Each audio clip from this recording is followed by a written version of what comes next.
Hey everyone, what is up? Welcome back to Fate Zero. Today we will be recording episodes 10 through 13. I don't have a ton to say. I'm super excited to jump into it. I feel like, I know I said this last time, but somebody has to die today, right? Like, we're about to hit the halfway, like, by the end of this video, we'll have hit the halfway point of Fate Zero, right? And right where they split that first season. So I feel like something's got to happen. I feel like we're going to defeat Lancer in this set of 4 episodes. Lancer or Caster. I could see either, maybe even both. But I also said that last time. So who knows? Obviously, a lot of you guys do. I don't. But I'm looking forward to it. So let's just go ahead and jump right into it. I don't really have too much that I want to say right now. I think I got something I want to say at the end, but nothing really right now. So anyways, go ahead and pull up your video for those of you who are watching it. I'm gonna go ahead and begin the countdown, just like last time, starting from 5, going down, ending at go. 5, 4, 3, 2, 1, go. All right, let's get it.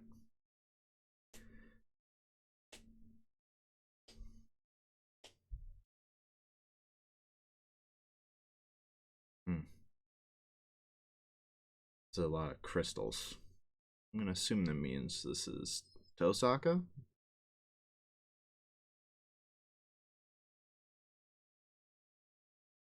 No. Wait, this looks like a. It's like a summoning. What is this? Is this Rin? I think it is. It is. That shot was a little sus, but all right.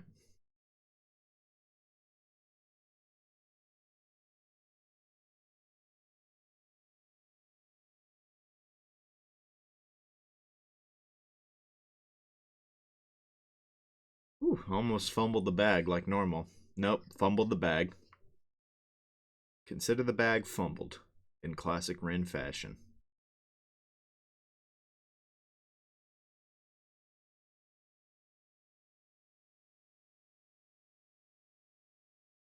Is she gonna be like an actual part of this story? I kind of figured she just made like 2 random appearances.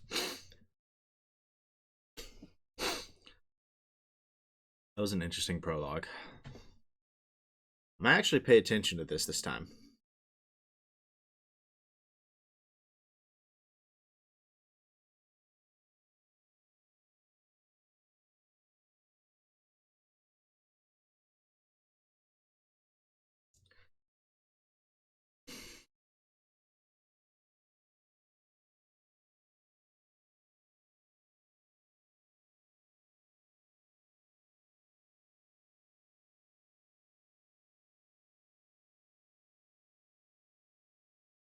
Hmm.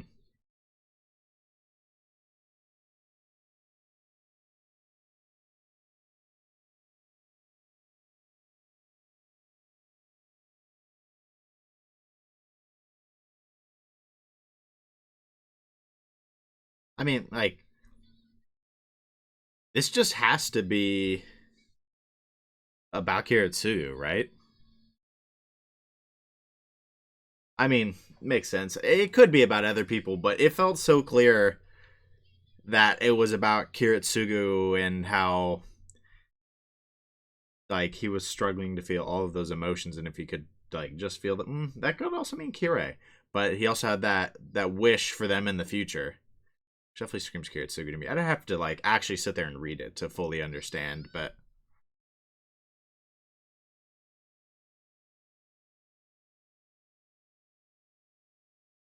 get him, Rin.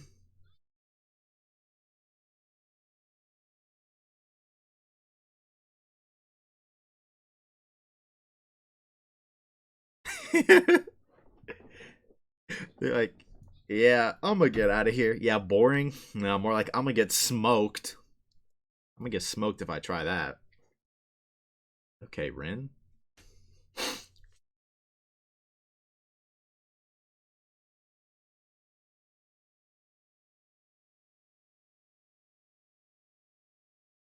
You about to like repair that thing? Huge.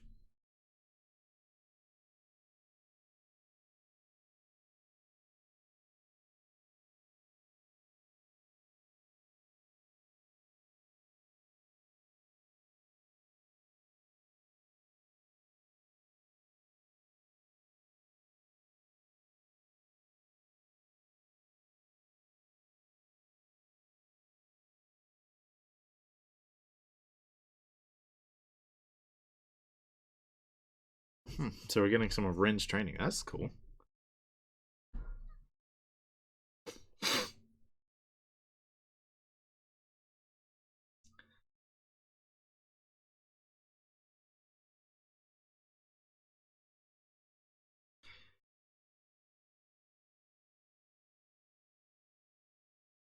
Oh my.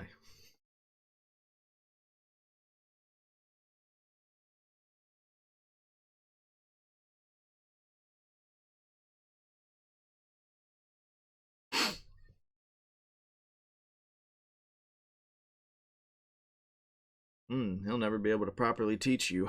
Unlucky.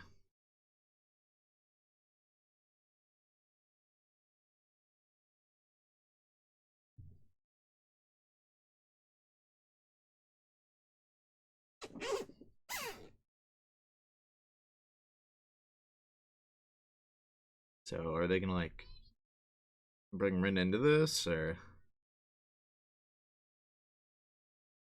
because I feel? Oh my, it's the tutor.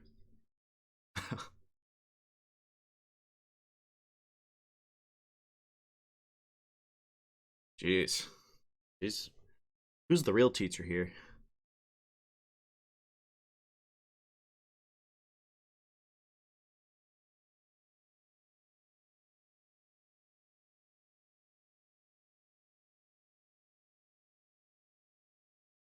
Passing notes.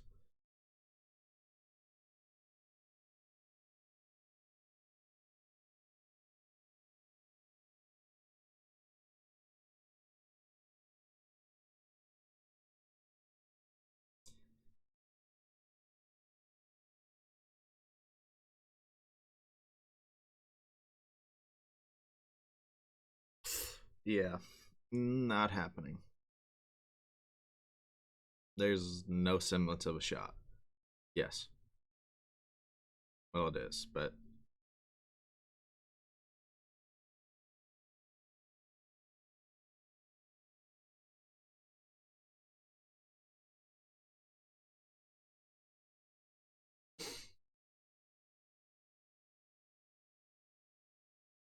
not really.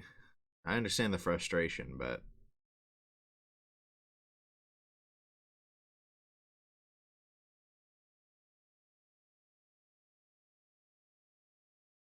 so back to practicing. I respect the drive, but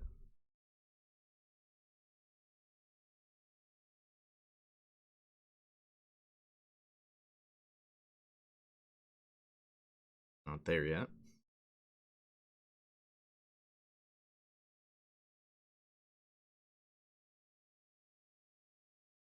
Uh oh.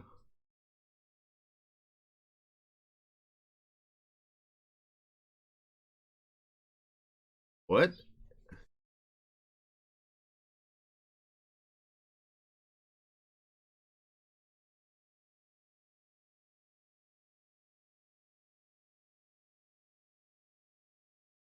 What the heck is that? That Rin's realization of I have no idea what's going on.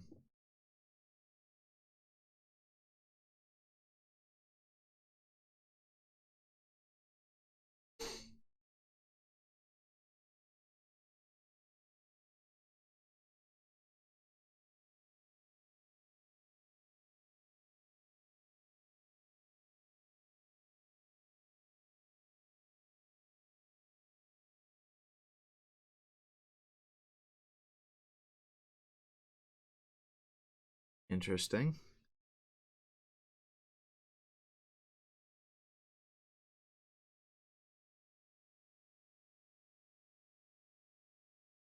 All right. Did she have this in Stay Night? She very well might have. I don't really remember this, but something like that. Stop saying after the Holy Grail War. Yikes. Her friend's gone. If she was one of the ones that got murdered by Castor, bro.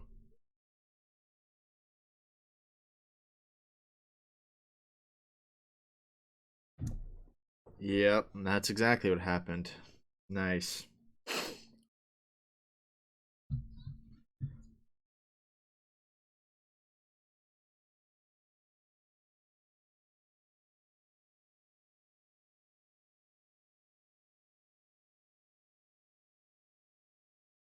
Oh man.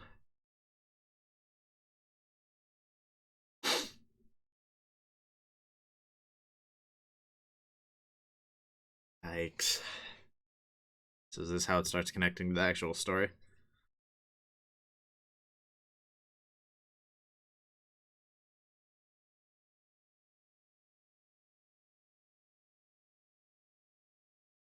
I mean, poor kid. I think that's the one that Waver saw too, right?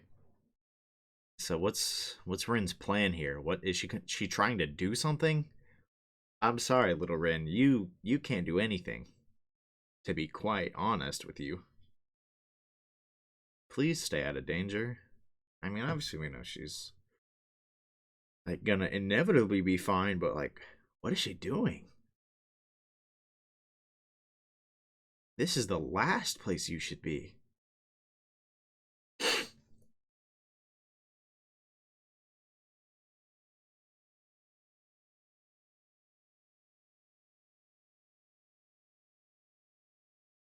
It's everywhere. It means it's everywhere. That means get the hell out of here.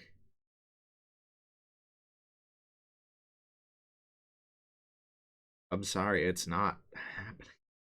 God. I mean, I can't blame her for trying, but she's not gonna accomplish anything.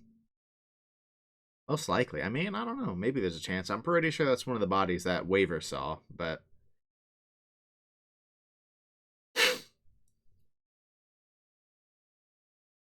there's mana everywhere. She's just way out of her league, man. Give it 10 years.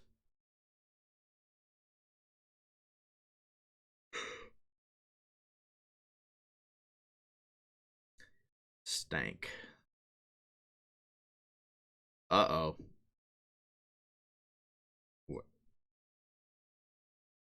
You see that? Did you see the symbol on his hand, bro?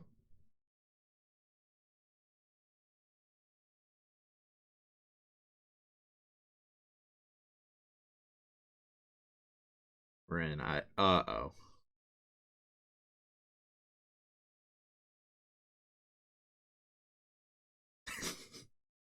Yeah, that's not exactly gonna do it. Is he gonna get snuck up on? No? That's kind of what I was kind of thinking, just a random hand on her shoulder.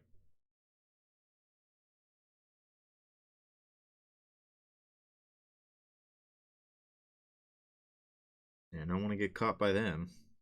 Out at who God knows what time.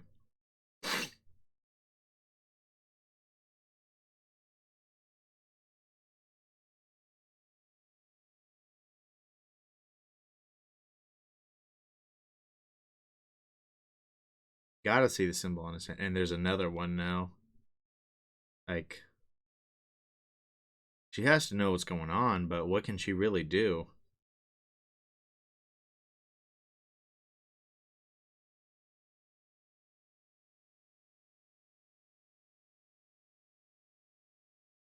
Is he just standing there?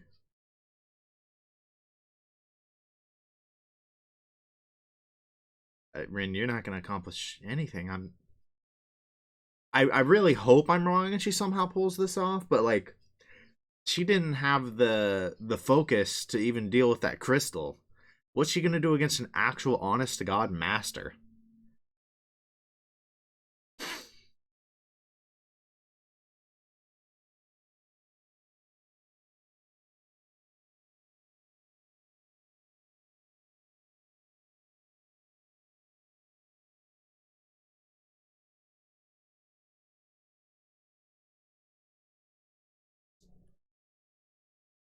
If she gets kidnapped, I mean, I think we can guarantee that Tokiomi is like raiding caster, right? Maybe that's what this is all pushing towards. She basically kidnaps herself.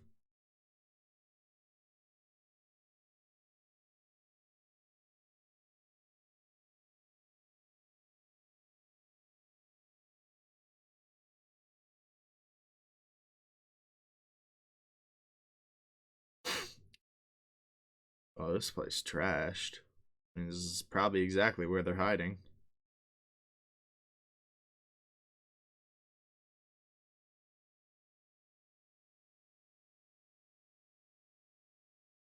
He's Is he dead already?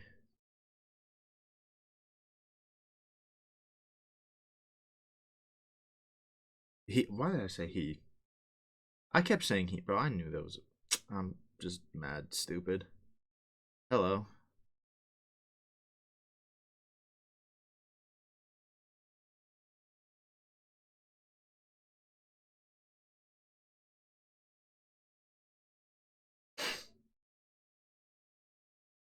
Something like that.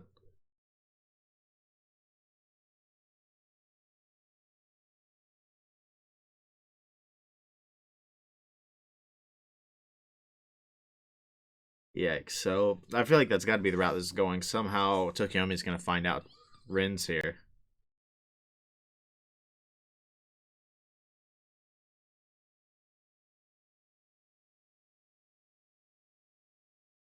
And what is that bracelet?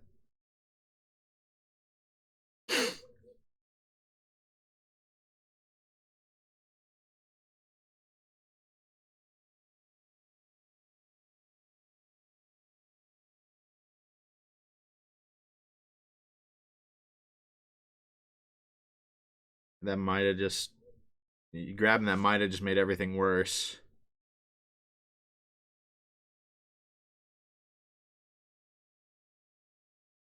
Yeah, looks like it did. Yikes. Oh, but maybe the fact that she's a Tosaka will be enough. It might be. Okay, wait. Is Ren actually gonna do something here? Why is that thing like? Is it like floating?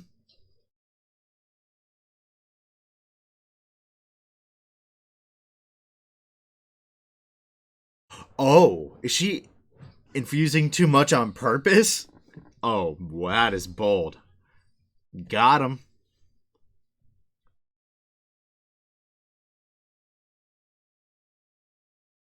Man, y'all best wake up and hit the fattest dip of your life.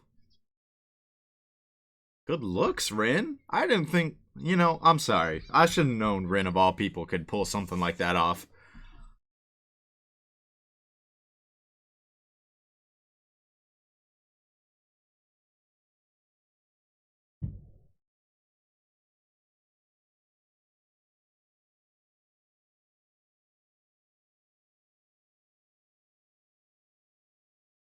But she just decided, yeah, I'm out. You're gonna get kidnapped now. Boy, you should head back with the police. Like, what is that pointing to? Uh oh. She might have saved those kids, but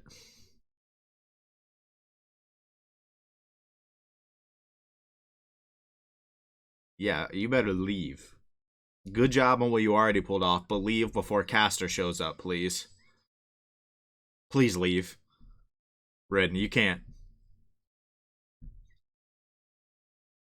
I doubted you once, but sorry, I'm doubting you again. Uh oh. Wait, are they scrapping?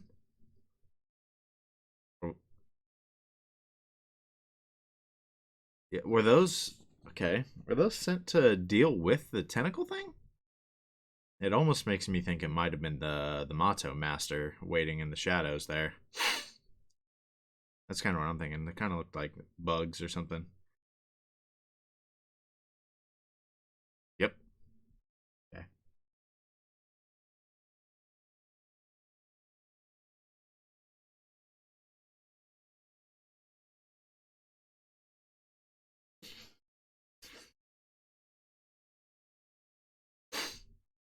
Yeah.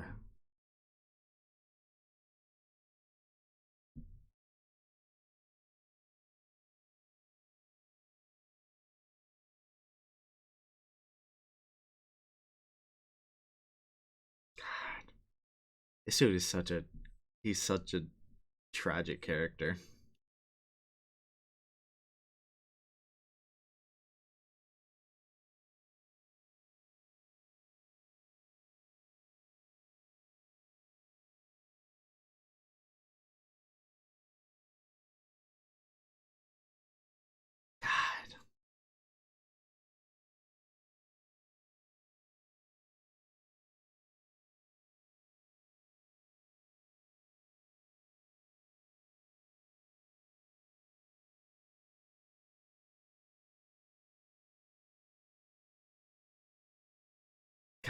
Man.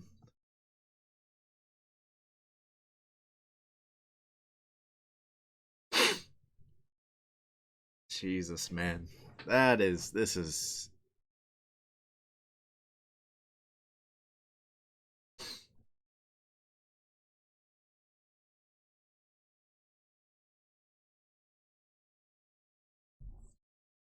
God. Everything about Karya is so tragic, man.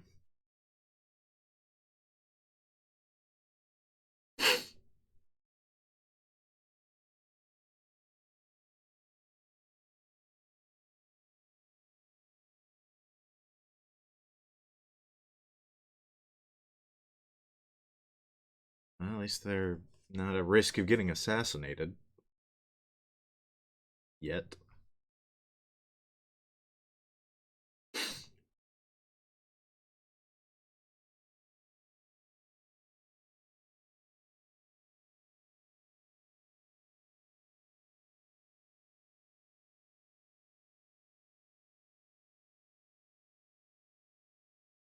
You still.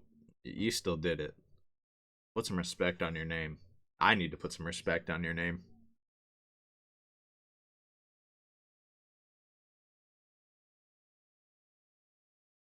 Are you. Okay. For a second, I thought she was really just showing everyone that. I was like, hello?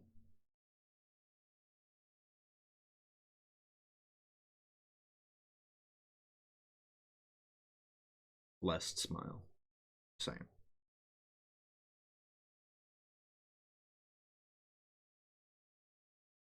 Oh, episode was literally named Rin's Adventure.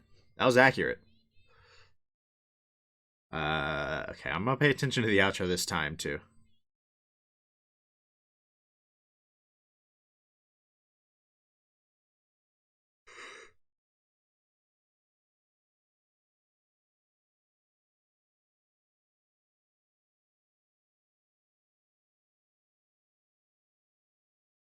I'll talk about the episode afterwards. I've just never really paid attention to the lyrics of the outro either.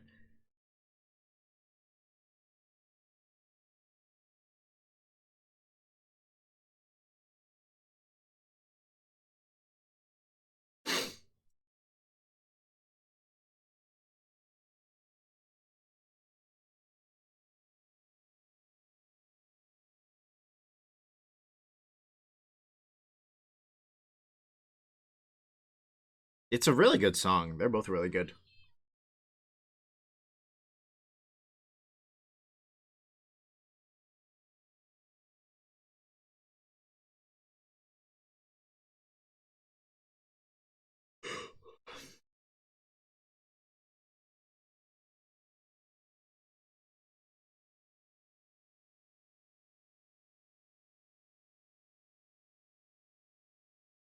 Okay, so I feel like the outro has to be from the perspective of like or about Iris or Kiritsugu, right? I'd have to read it again more carefully to determine which one. I'm sure there's like a very clear like indicator in there. My first thought was Iris, but then showing me what it's like for these overflowing feelings, right, makes me think Kiritsugu. It kind of feels like the intro and outro are about Kiritsugu. I feel like they could both be about anybody though. Honestly, like they kind of had similar meanings. The intro and the outro. I have to read the lyrics again, but it both felt like it was about like the future that was coming and how like especially this one was about the future that was coming, how they held hope, um, and how like they like hold on, it's fire OP just in general, but they're just kind of like recollecting. Yeah, proof of the time I spent with you. It's about like their time with someone, which makes me feel Iris or Kiritsugu.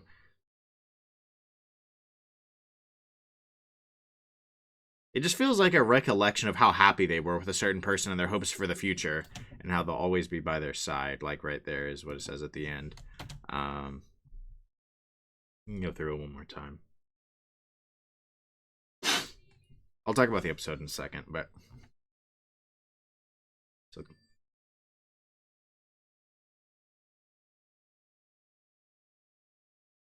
So obviously, like I said, they're thinking about this person and their memories with them, like recollecting, right? I think like that's super cool how they do the flashbacks to everyone, like their recollections.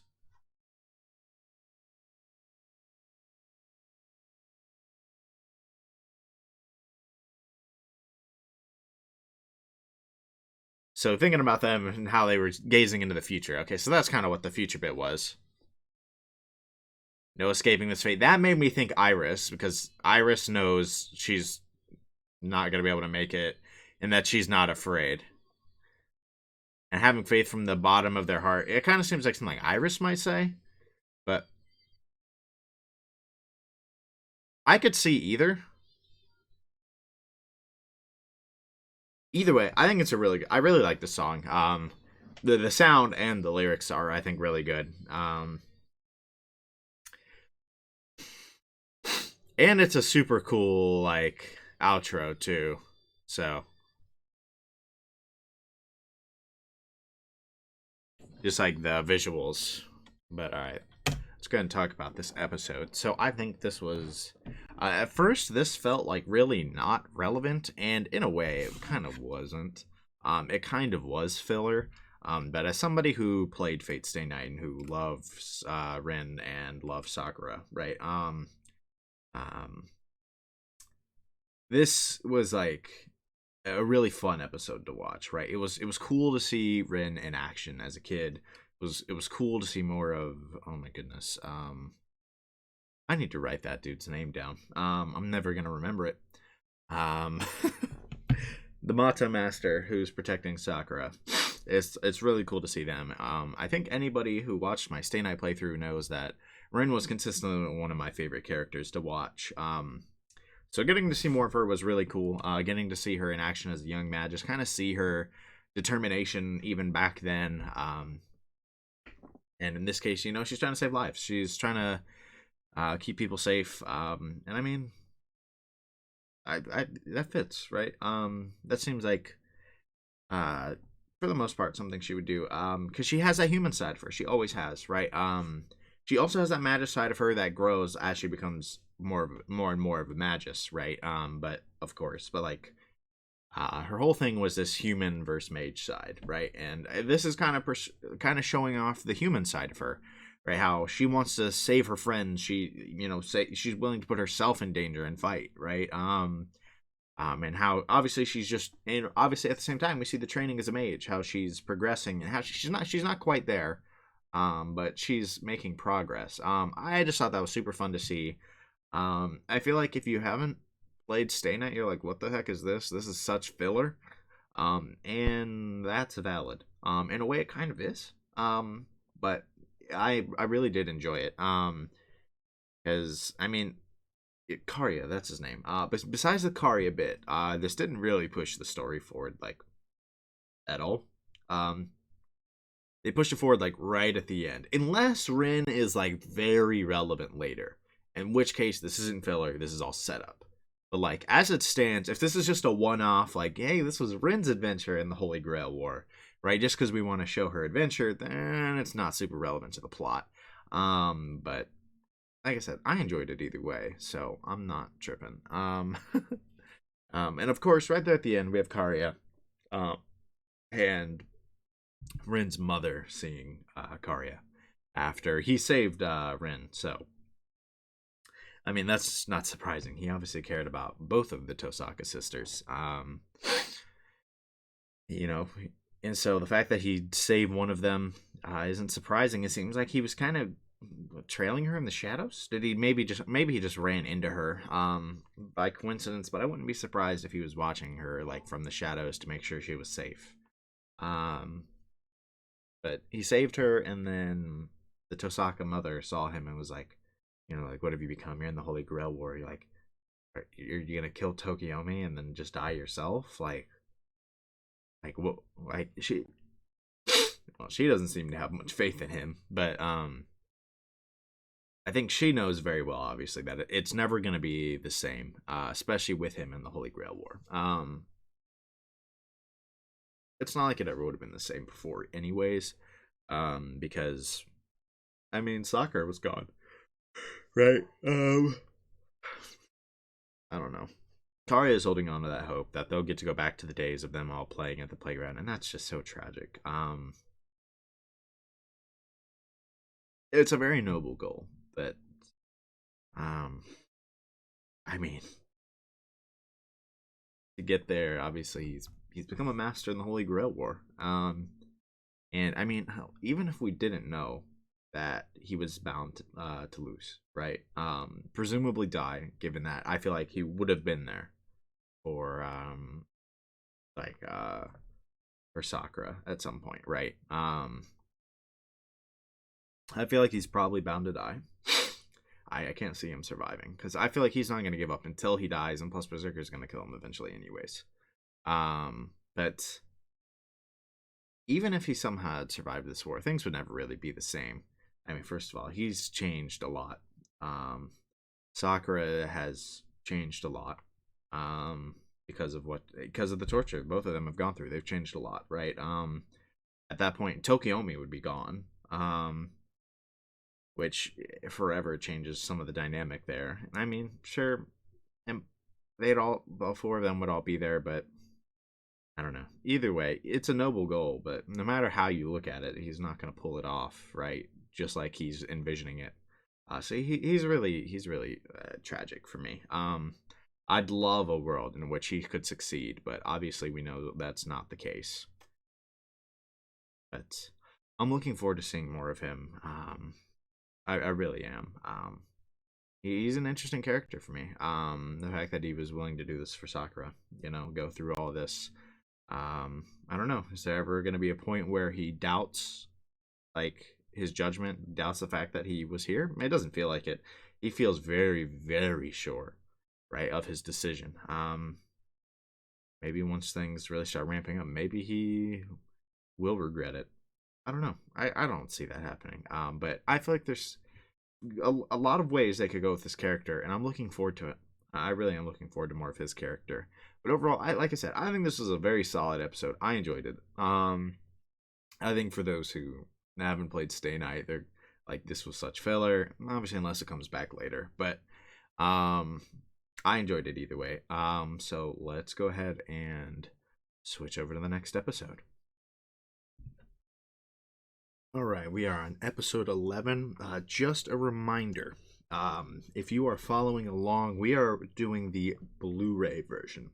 I emphasize that now because, as far as I can tell, this episode is 5 minutes longer than normal, roughly, which means this has some extra scenes with the Blu-ray. So you're probably gonna get lost somewhere. Maybe it's just at the end. I don't know, but you're probably gonna get lost somewhere if you're not following along on the Blu-ray. Just figured I'd make that clear. Anyways, I'm going to go ahead and begin the countdown for episode 11. 5, 4, 3, 2, 1, go. Alright, we're back. Probably following Kiritsugu and Saber, obviously. Back at the Einzbern mansion.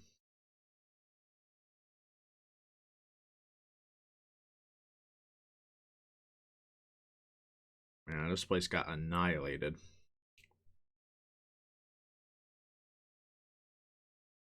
All this and no one even died. Uh-oh.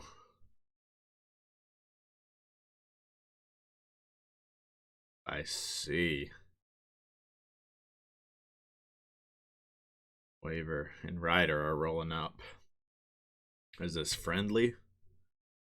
Is this friendly? I don't know. I do like them a lot, so it'd be nice. Feels like they want you to know. But, yeah, it definitely is. Kind of hoping that this is somehow like, hey, let's ally and dumpster caster. That would be great. I could see it. They both have some beef with Caster. So, I hope so.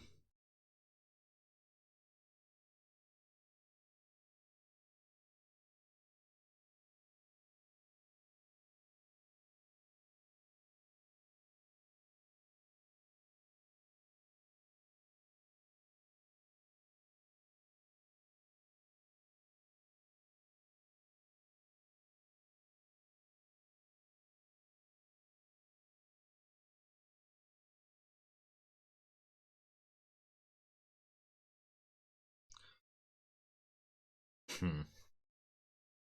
I'm not so sure this is just about Kiritsugu, actually. I mean, I could see it, but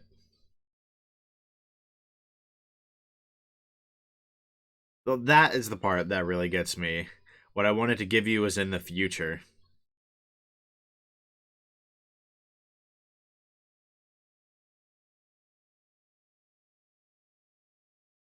It feels like it could be about a lot of people. Kiritsugu makes a lot of sense. I was almost thinking Kiri at the beginning, but it kind of feels like as each character pops up on screen, like there's a bit that could easily be make the song about them, which felt intentional to me. All right, Ryder literally rolling up in the middle, like, come on, please let this be for an alliance. I'm just saying that because I don't want to see them duke it out yet.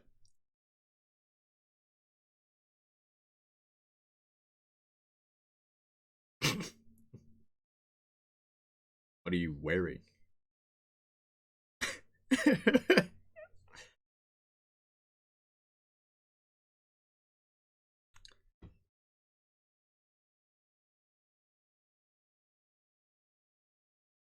Yeah, get dripped out.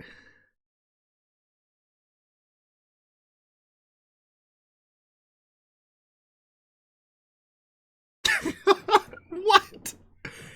What? This dude is something else.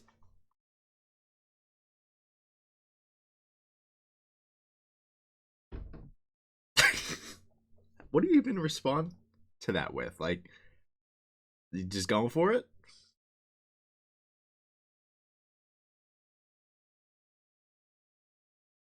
What?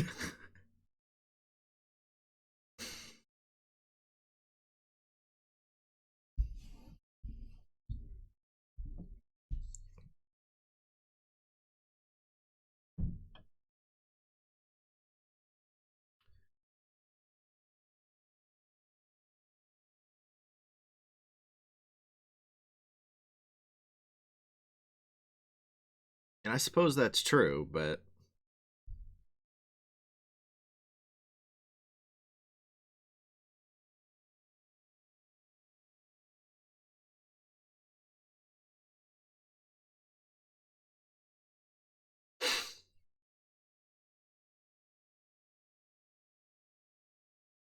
I mean, that's true.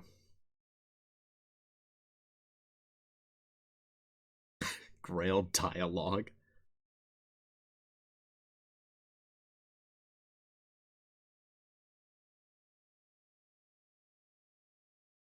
Just who holds their drink better. That's who. Listen, how well do you hold your drink? I heard the words king. I'm here.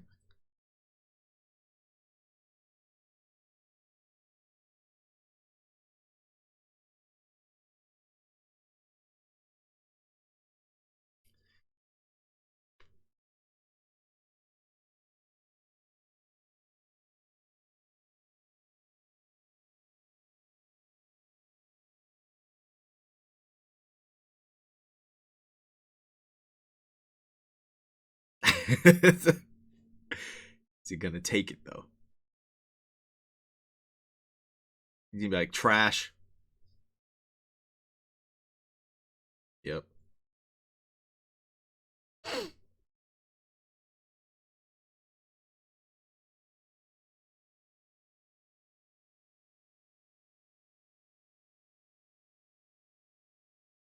Yeah, there's I mean, there's just clearly no working together with this dude. See, tell me this man's no shot.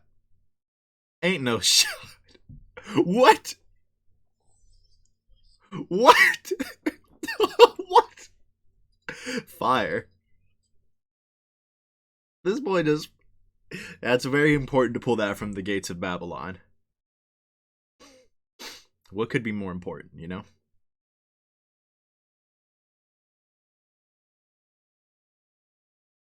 Even Saber's feeling it.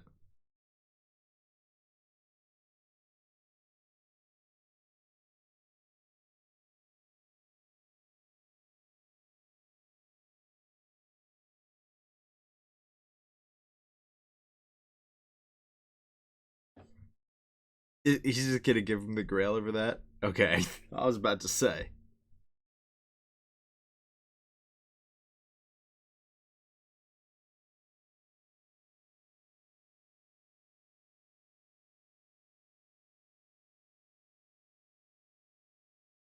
Seems like a lot of people agree with that. Oh, he agrees with a different reason.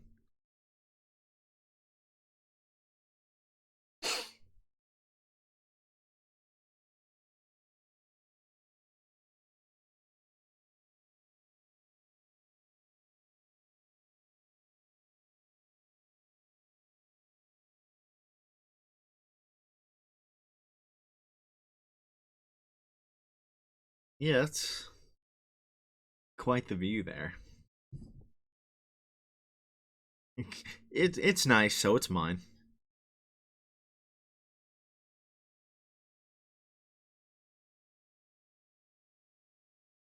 Ooh, disrespectful.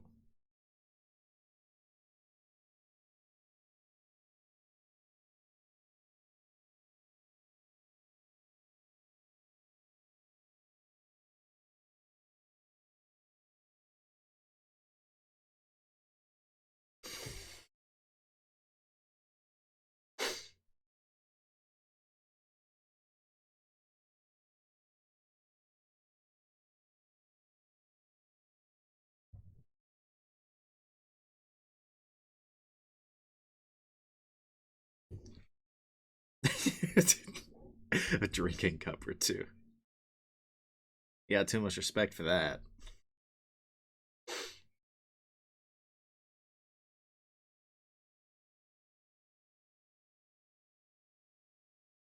Like, I don't even want it, but y'all can't have it.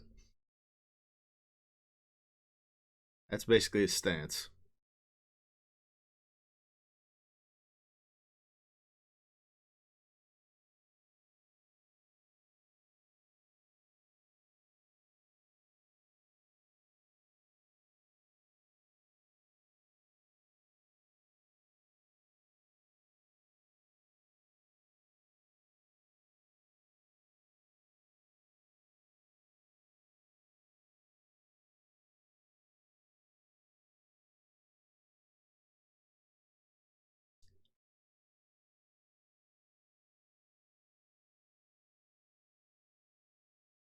And we know he can back that talk up, so.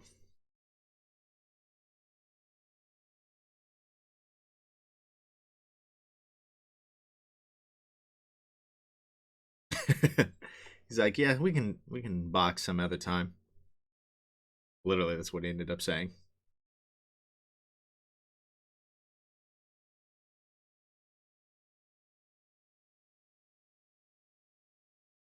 The fact that Archer's even doing something like this is feels a little different.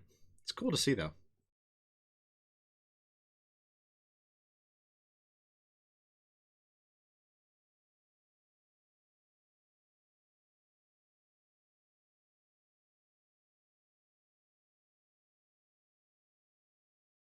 What is his wish? I mean, besides conquering the world, is that what he's gonna ask of the Grail?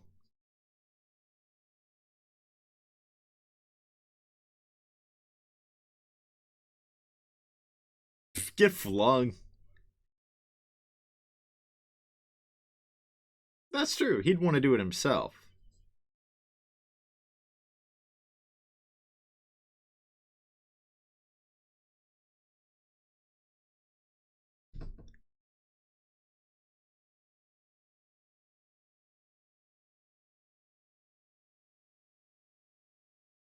So he wants to just be a normal person.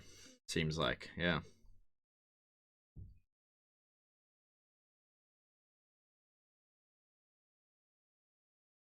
I suddenly wish he could get the Grail. It'd be fun, but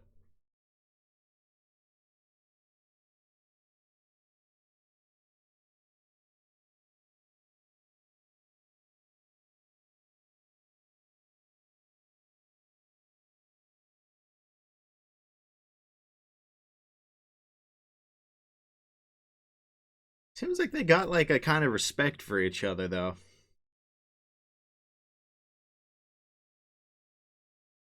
Saber's not vibing with it though.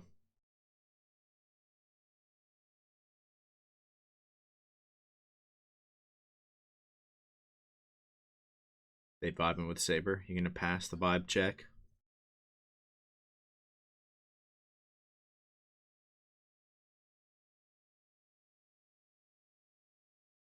Like, I really feel like Britain didn't do too bad for itself.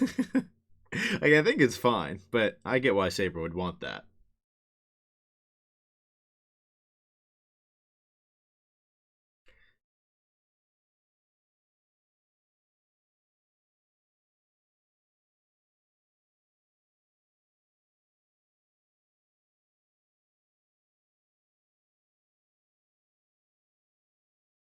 Archer would probably smoke Ryder. Well, I don't want to say that actually, but we know Archer is extraordinarily strong and would almost certainly beat Ryder in a 1v1. But I don't know that he'd smoke him. We haven't seen Ryder's power. I haven't really seen Ryder's power, so I can't say he'd get smoked.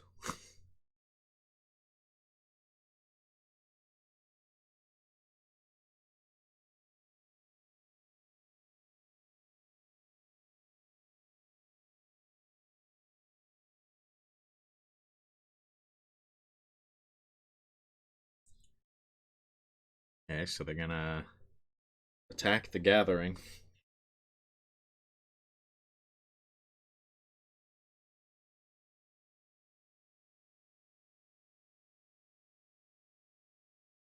Attack the gathering just to see the difference in Ryder and Archer's strength. Interesting.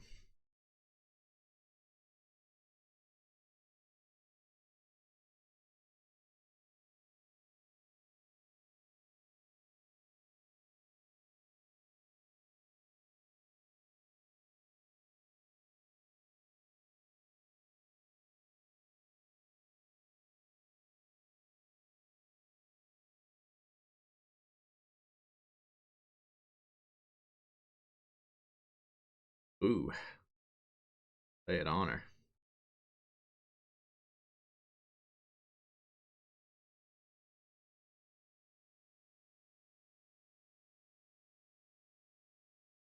Sheesh. Gilgamesh. Just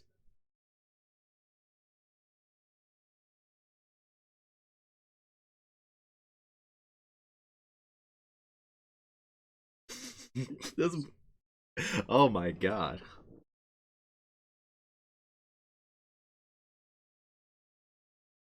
I mean, that's exactly what Saber's saying.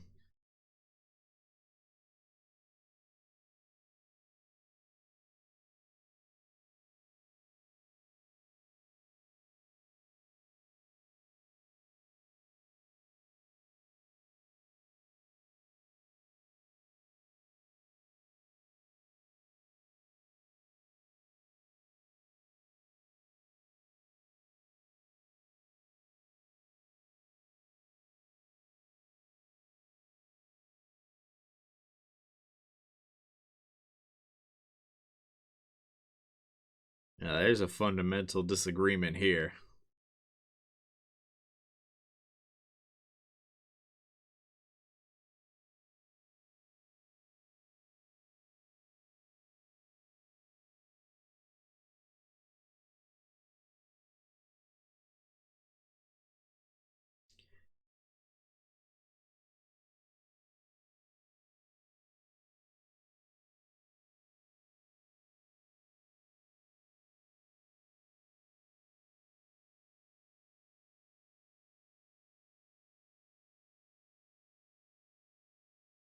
And you can accept it was inevitable and still regret that you let it get there, but I mean, fair enough.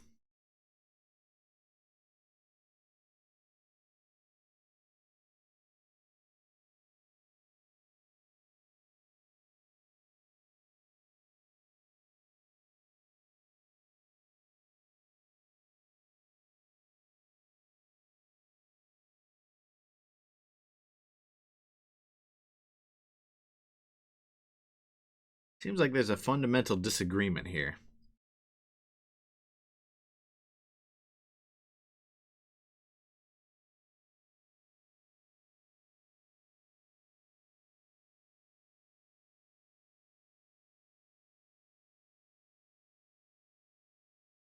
Yeah. I suppose it makes sense. When we heard that wish, we could have figured that out.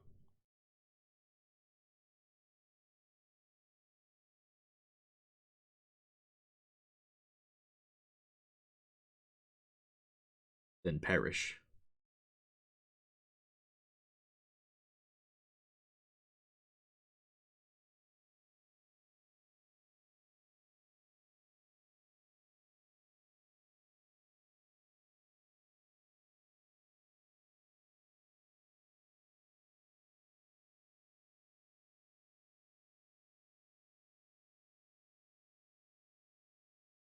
Hmm.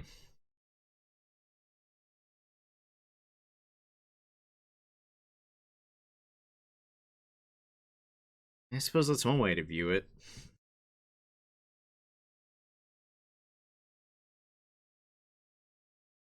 I mean, I can see that argument. That if they're like a normal person, everybody would like envy them, but like I think it's kind of hard to argue that a righteous king is bad.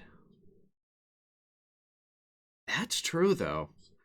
Got a point, but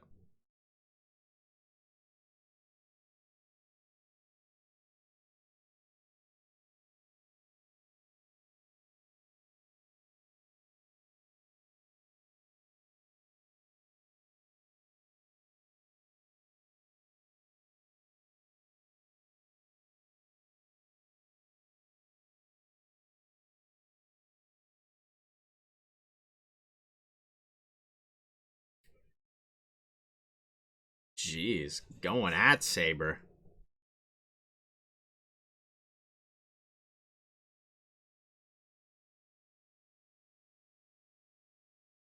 I mean, that part's not exactly inaccurate.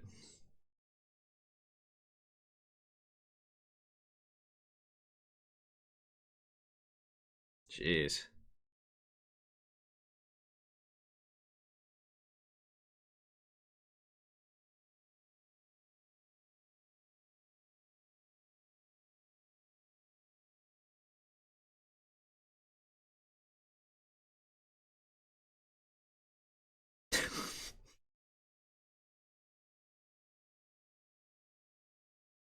Yikes.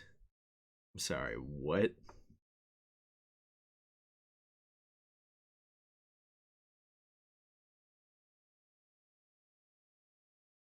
To detect the assassins?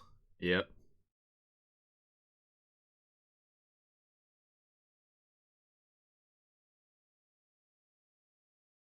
What's good?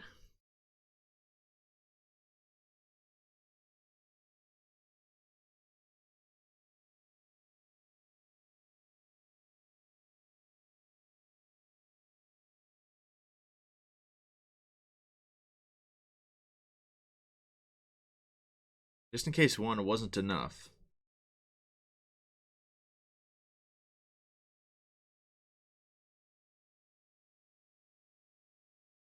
Hmm.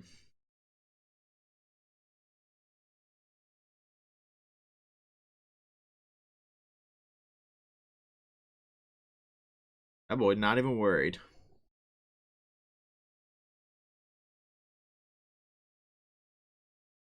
Yeah. I mean, that's their point, so.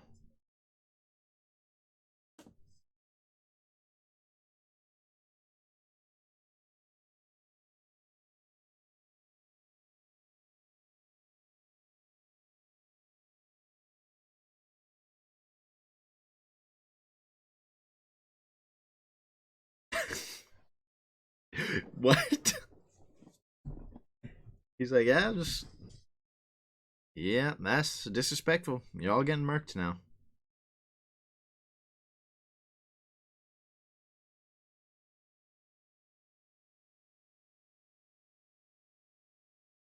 Ugh, okay. That was a clean line, though. If you insist on spelling it. Jesus. This man summoning. This man going full combat mode. I mean, who's the strongest?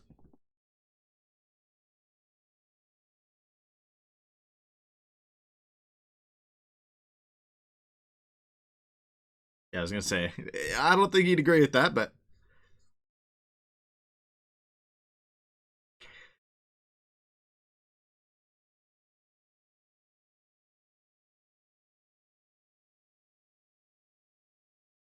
what? Did, did he just solo all of them? Whoa. Whoa. What? Oh, yeah, I was gonna say, they got a reality marble? That's fire.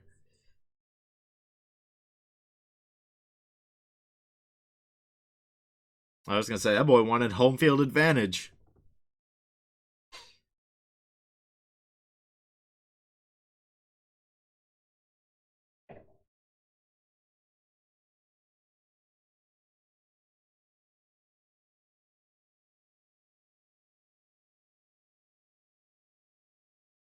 His whole army behind him? Oh my god.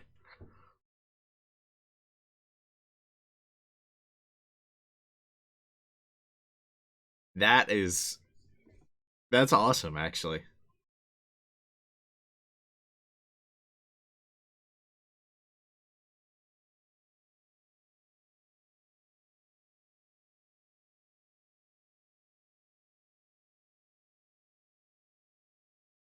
I don't know how to say that. I mean, I can say Ionian, but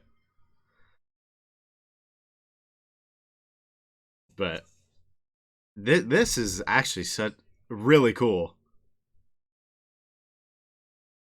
We got his steed back.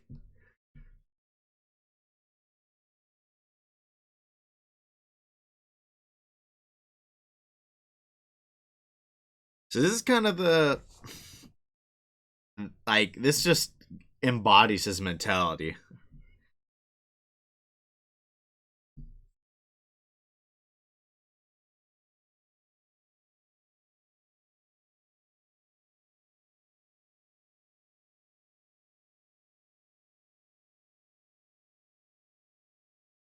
I think you're outnumbered.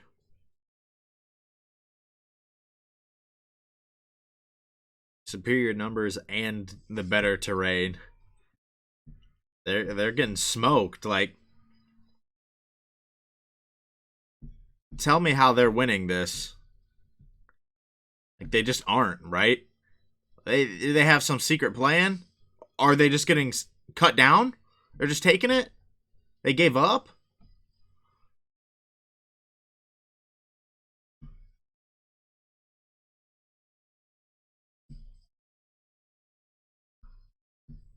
This is so cool.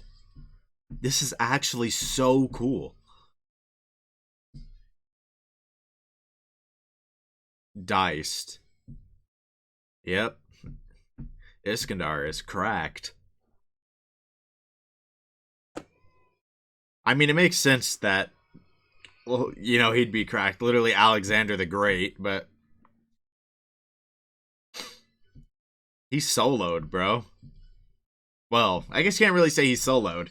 That's going exactly against his point, but you know what I mean.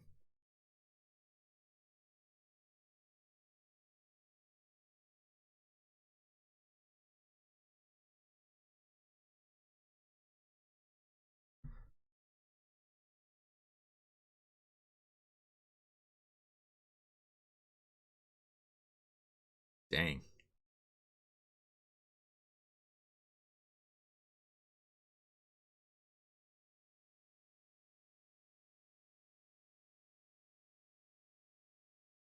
Okay, just getting some of those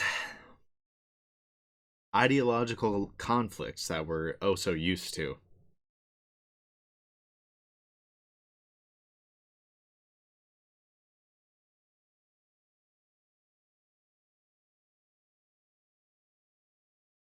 I feel like she never even really disagreed with that.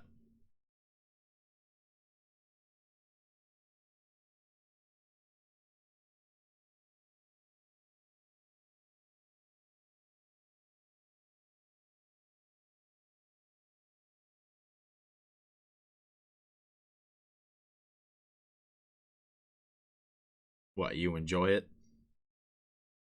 Yeah.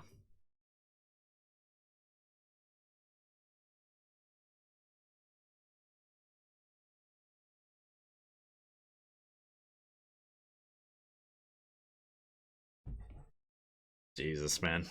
Gilgamesh. As disgusting as ever, I see.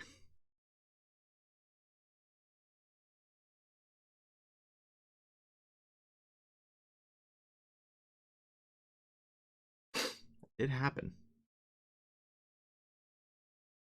Yeah.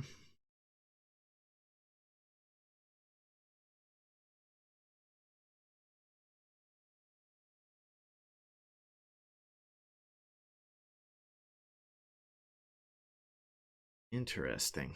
This was an interesting episode, Grail Dialogue. I mean, it's a fitting name. I thought this was a really interesting episode. I need to take my headphones off. I'm going to talk way too loud. That's what I always do in the outro because it's louder than the rest. I thought this was, I mean, this one was, I mean, there was some fighting. Not much. Well, what we saw was really cool. First of all, we're just going to start by saying Iskandar's holy phantasm, noble phantasm was amazing. That was super cool. And it perfectly embodies his mentality that we have now learned of. That a king isn't a savior, right? A king isn't somebody who sweeps in and saves everyone over and over and over again, right? A king is somebody who leads like through kind of like I don't want to say admiration, but kind of the loyalty of his people, I guess, is the best way to put it. By making it clear that he is a human too, right? By exaggerating all of the qualities that a normal person has their sadness, their happiness, their kindness, their anger, right? He said he has to be more furious than anyone, but he has to be kinder than anyone. Um, and so people can admire the king, and that created a situation where his men were so loyal to him that his noble phantasm is it is essentially their undying loyalty to him, that even though he's dead they can come back as servants and fight for him once more in the hearts, like in the planes, right, that are always in their hearts, right. And it perfectly embodies his mentality. So I think that's really interesting. I really like that bit of Iskandar. Now his mentality is a very different one from Saber's. It's kind of hard to necessarily say which one I agree with. Because Saber, I mean, it's kind of hard to say that she truly didn't understand, or it's hard to say, like, deny that she didn't really understand everybody's emotions, right? My goodness, who was it that left? The only knight I really remember from the round table is what, like, Lancelot. Um, there were more.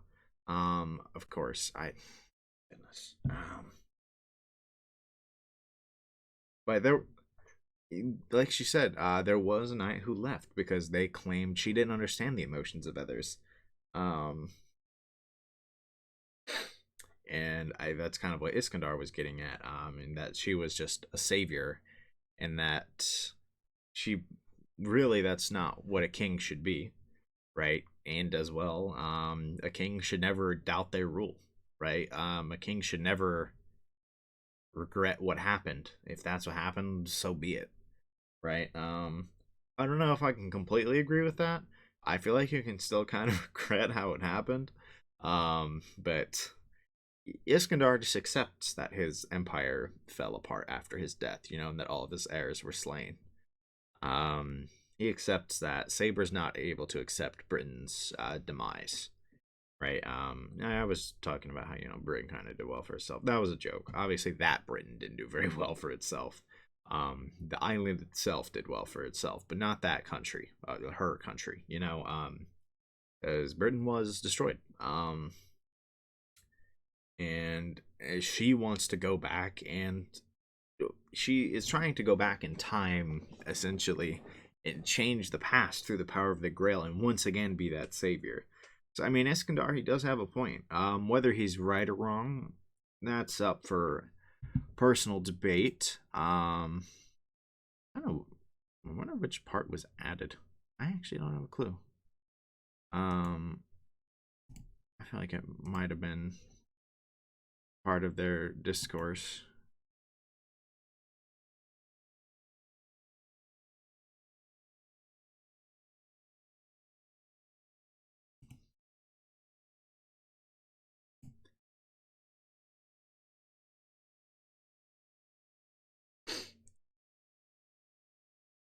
Like, I see Iskandar's point. I'm not sure I fully agree with him, but it's an interesting one.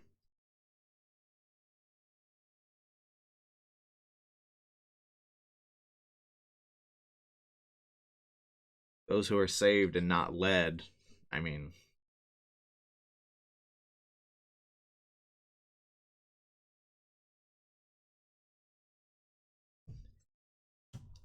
and he's claiming that, like, hello, subtitles. Whoa, I have 3x speed. We'll do that, but he's saying that she abandoned her people, right? In their times of need, um, and followed her own ideals. I think that's not completely true, but it's partially true that she was constantly following her own ideals, right? But it's hard. I don't feel like everything he said here is wrong. I feel like he said a lot of things that are accurate, and not everything's completely true, and that still doesn't mean I necessarily agree with his view on a king. But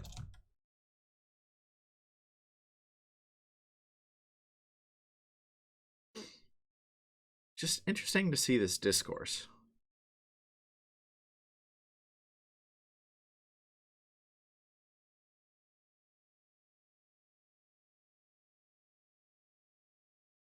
Yeah, they just disagree on the role of a king. Um, I've said this like 7 times. At least here, Saber views it as her job is for the people, and Iskandar kind of sees it as with the people. Um, Saber sacrificing herself for the people. And I mean that's just true. She's sacrificing her own desires. She never really had anything she wanted. She held that burden from a young age and was upholding her own ideals. And Iskandar just doesn't think that's the way a king should be. So I can't ever really see them agreeing on that. Um, just super interesting stuff here. I don't know what else to say without kind of repeating myself. I thought this was a very interesting discourse. But like I feel like there's more I could say, but it's kind of hard because sometimes you need time for that to kind of really come up. I feel like I've kind of said a decent amount, but nothing at all really. Just kind of explained what happened, and I don't know. It's kind of hard with this little time to formulate something meaningful to say. Um,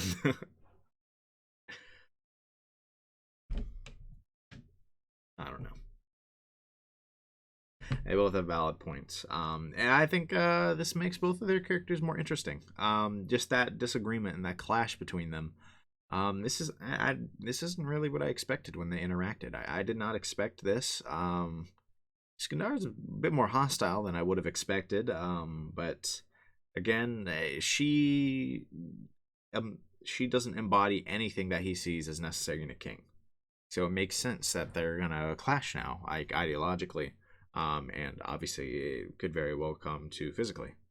Um, I think the Grail dialogue was an interesting idea, but um, it's not gonna it's obviously not gonna stop the war from happening. But we just kind of have learned that even though it kind of seemed like okay, no, it was clear they weren't really the same. Honestly, I think we knew that much. But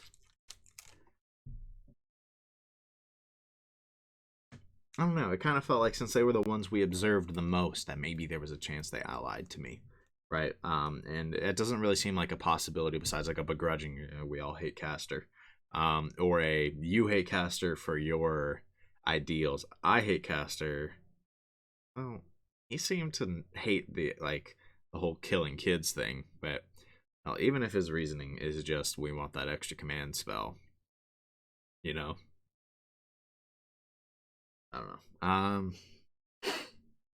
But I thought this was a really good episode. I really enjoyed it. I don't know where it was extended, but I think I'm glad it got extended because I don't know. I can't think of a 5-minute stretch, or well, I mean, I guess it could have been 5 1-minute stretches, whatever, right? Something like that. There are plenty of moments that are kind of hard to envision this episode not having. So I'm glad everything was here. I don't know what was it. What wasn't here, right? I'd be very interested to know. Like maybe it would change my perspective on this episode. I feel like if they added like 5 minutes to it, then maybe there was a like quite a bit that wasn't here. Maybe like I don't know. Maybe part of me feels like they very well might have extended that dialogue a lot. The Grail dialogue. Um, and I don't know. Maybe that means Iskandar's point didn't make as much sense before. Really don't know. I'd have to see what it was originally to kind of make an opinion on that. Anyways, for real though, we're done. This was I really enjoyed this episode. But I'm looking forward to episode 12. So let's go ahead and switch over to that. All right, we are on episode 12. I don't have a ton to say. Um, I don't even read the episode title, so I don't even have any like speculation on what this one's going to be about. And well, I imagine we'll see not Kodamine. Well, Kodamine's Kodayomi's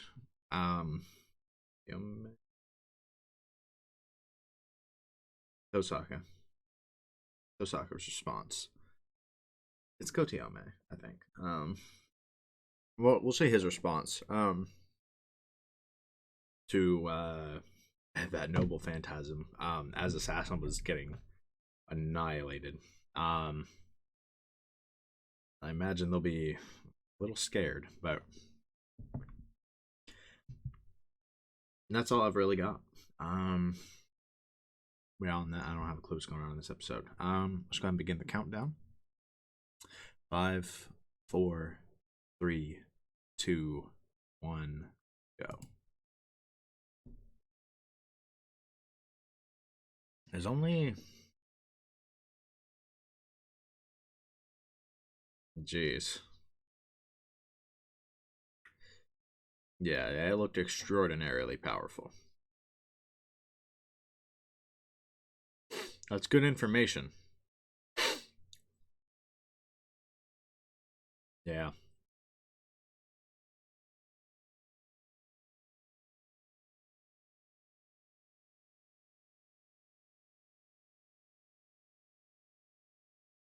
That's very important information.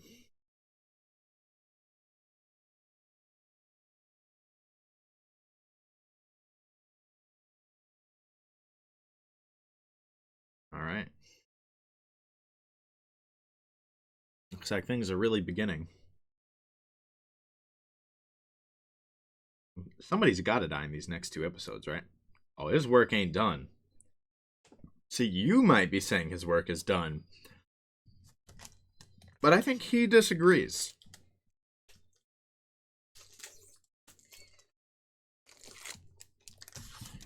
But with 2 episodes left in this season, I don't know. Like, how are they going to end this? We haven't seen Kiritsugo at all, actually, in these last 2. Like, we haven't seen his pursuit of Lancer. I could easily see some people getting defeated soon. I don't know. I hope we don't go into the halfway mark with nobody defeated, but we'll see.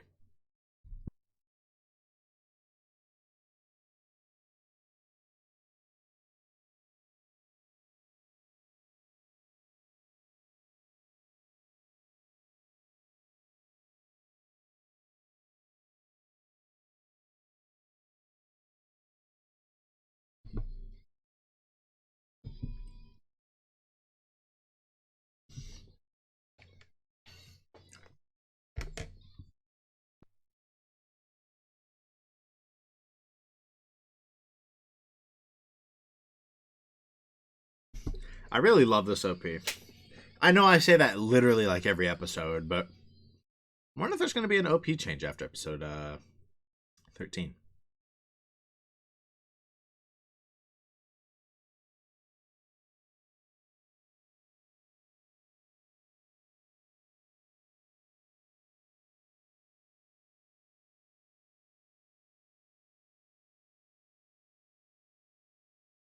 found a new place to stay after the mansion got smoked.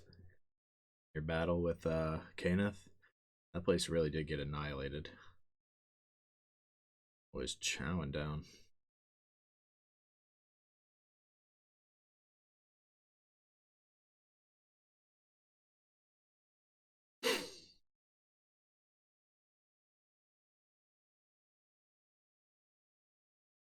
It should be very unsettling.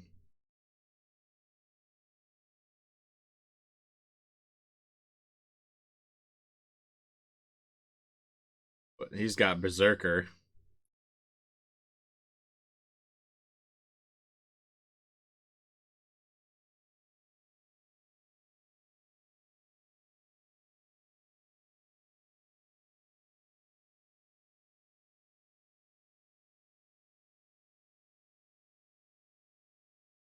Yeah.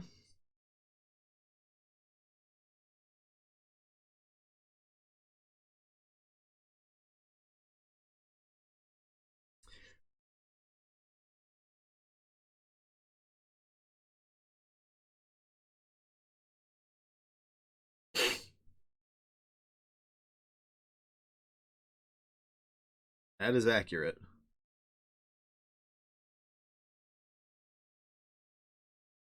Yeah, it's a very powerful noble phantasm.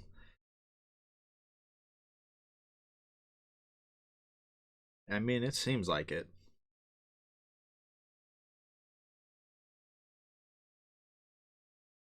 I don't count Kodamine out.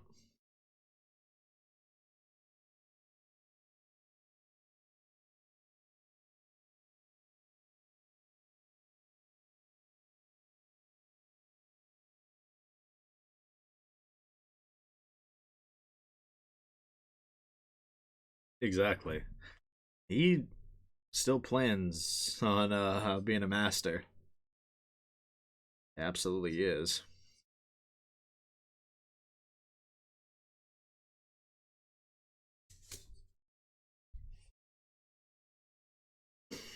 Church giving him information.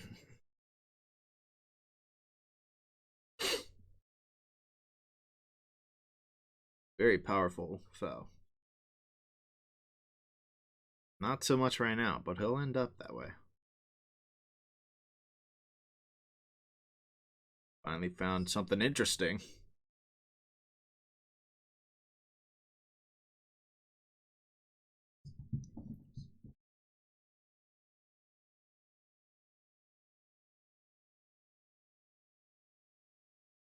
Not from this age.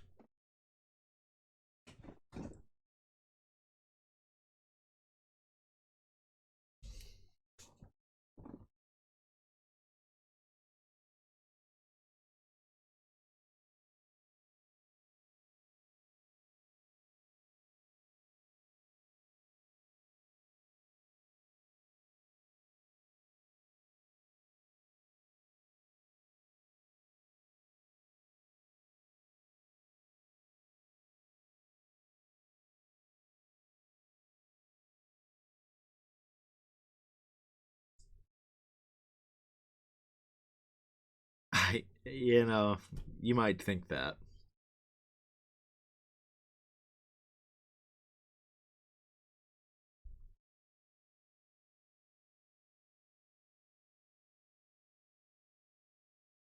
That's something, I guess. I really like that necklace he wears.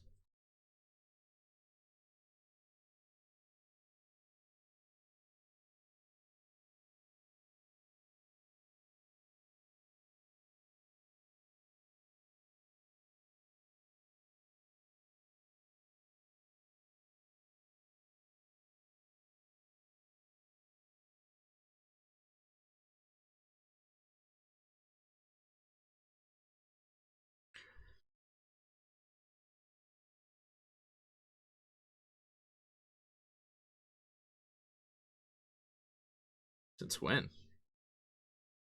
Oh, gotcha. Yeah, I mean that makes sense given what we know now.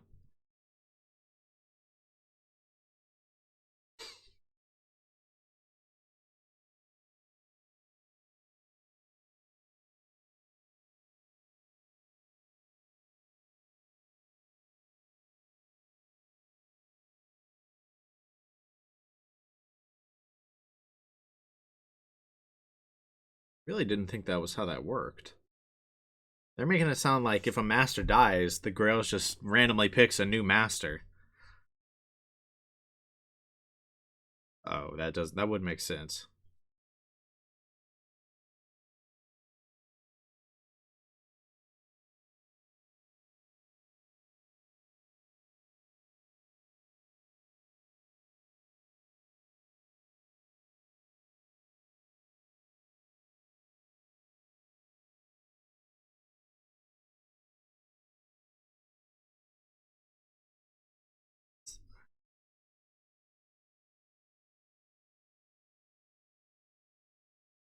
That's not what I picked you for, but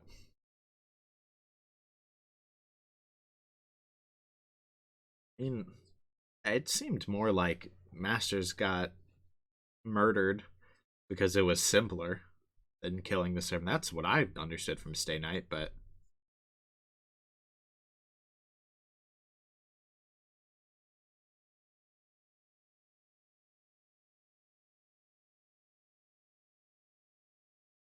who else but the servant?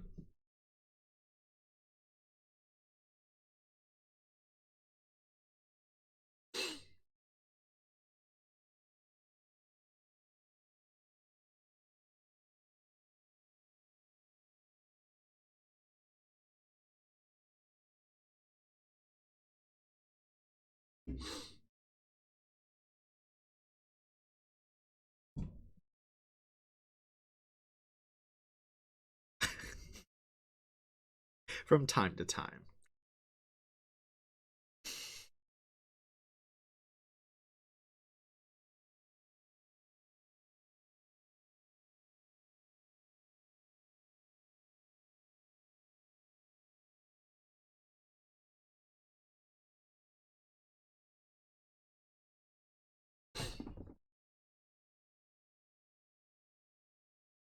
Seems Archer prefers this way, anyways. Yeah.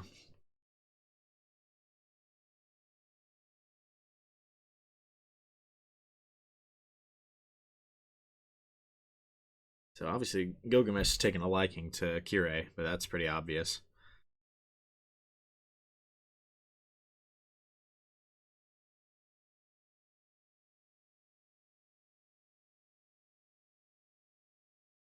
That seems exceptionally bold, but okay.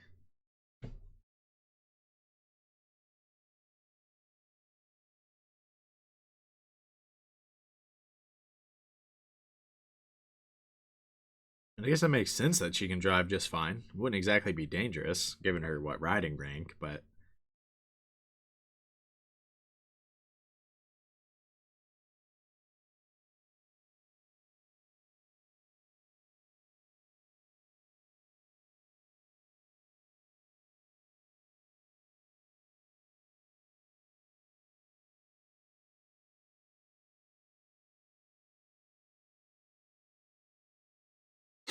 that way everybody's drawn towards us. If nobody knows, who cares?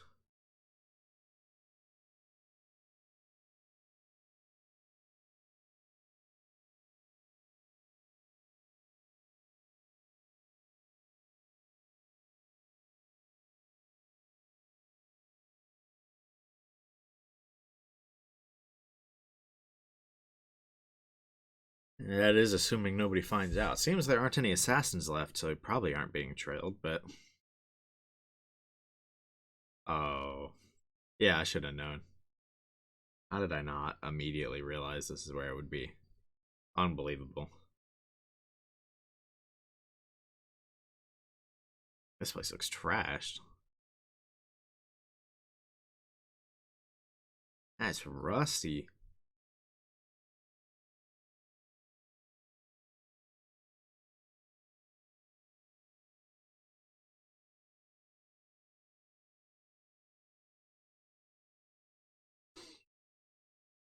Place kind of looks like trash right now.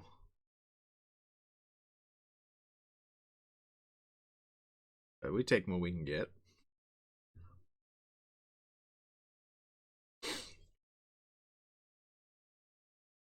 Let's. Somebody needs to mow that lawn, bro.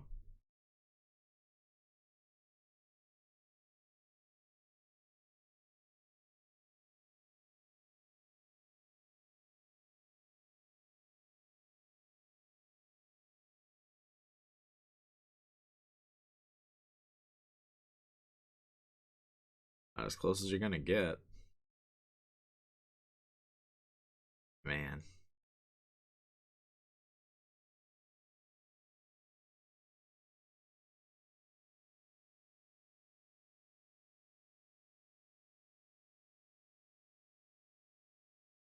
Yeah, this place is a disaster.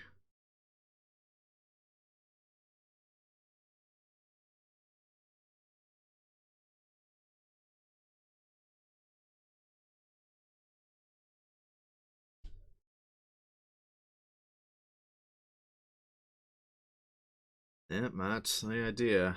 Saber got wow. This is Saber's idea? That's actually kind of crazy. Saber's. It was Saber's idea to make this the workshop.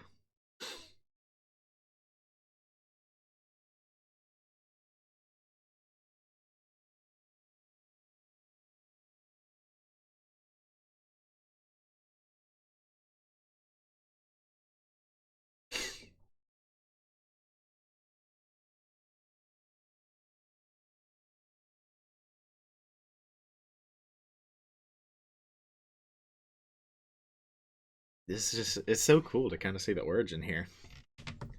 Or the origins, you know?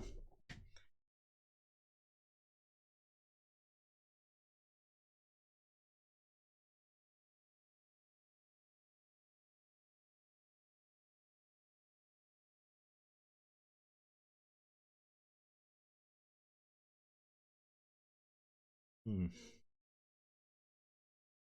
That's a good point.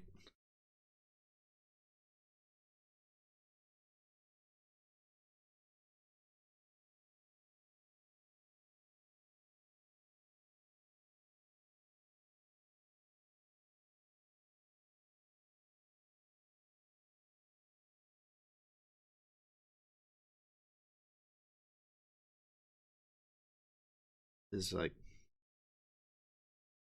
about her condition as like the vessel of the grail or how weak she's getting or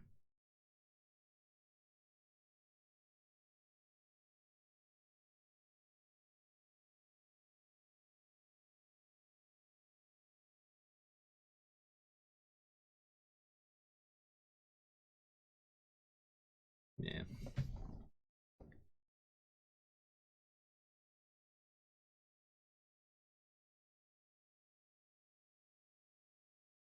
Yeah, I bet.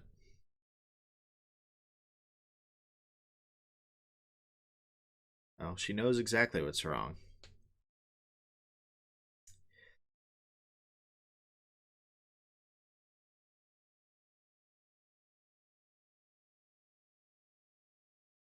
Gradually shutting down.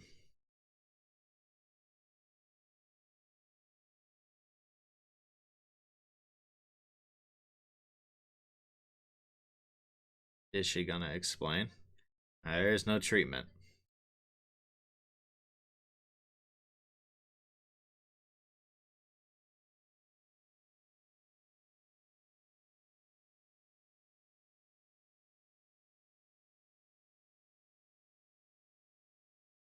Yeah, there's nothing you can really do here, Saber.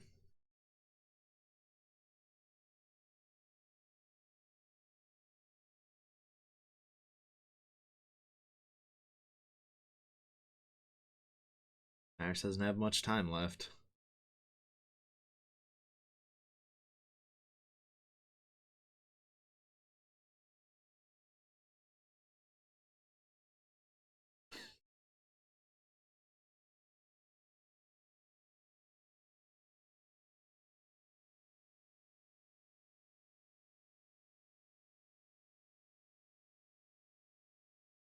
Let's hope so, at least.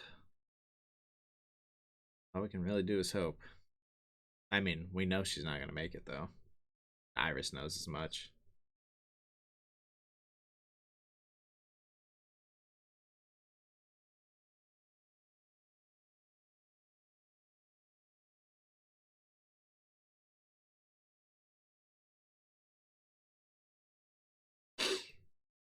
He just likes killing.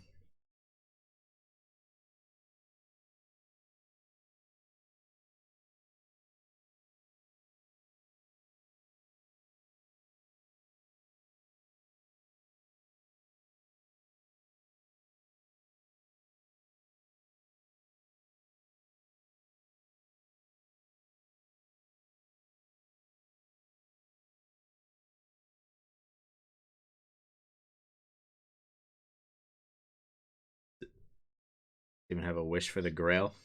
I don't know. Yeah, I've seen that much. I don't know what that is, but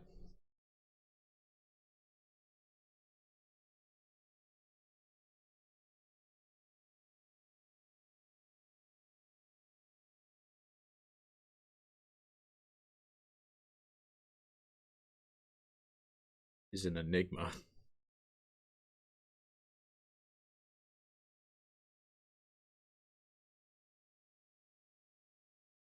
But yeah, obviously, he's not fighting for himself.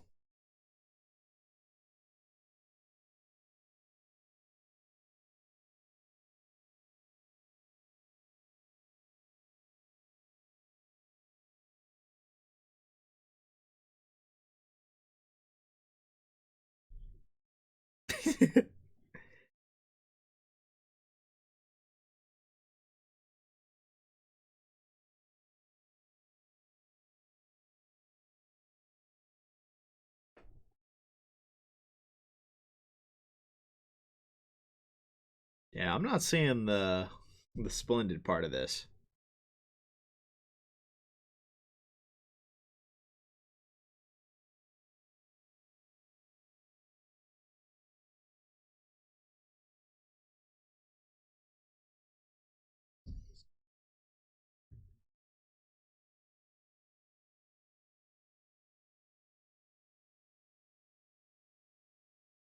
That's fair.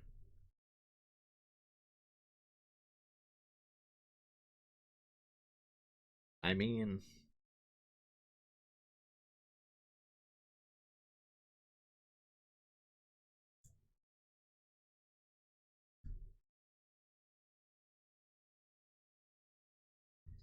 it's definitely the Matzo Master. Exactly. That is his name. I forgot.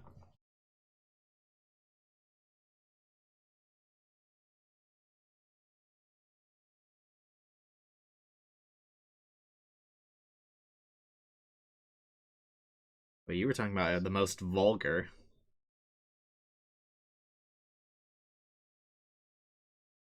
That's also true.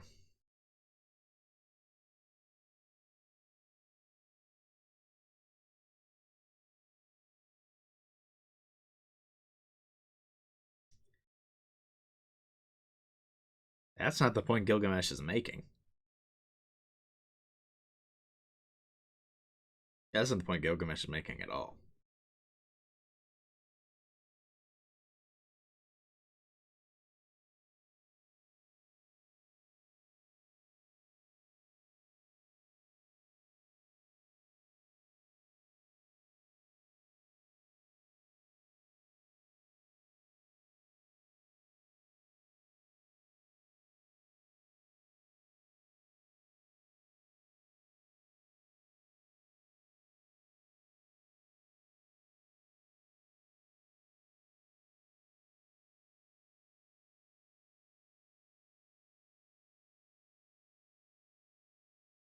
See how he feels about it?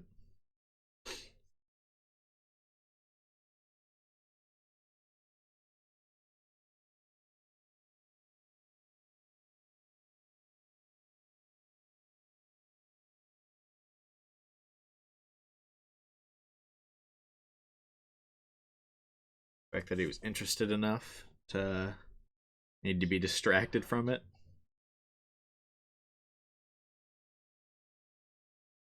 You would have said that's pointless.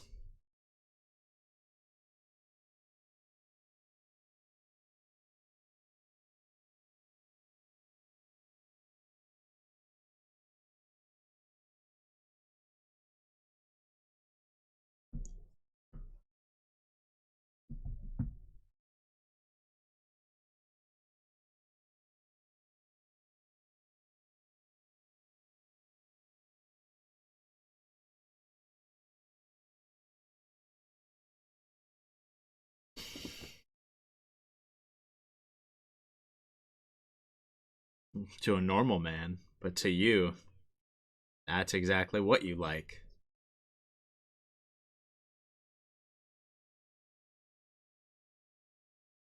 Who cares what the normal person thinks?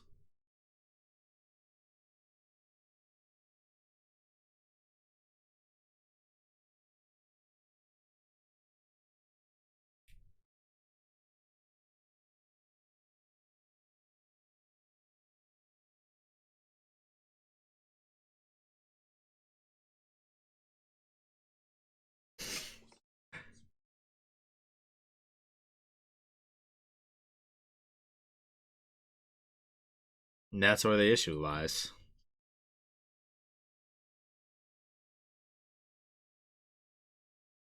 Yep, exactly.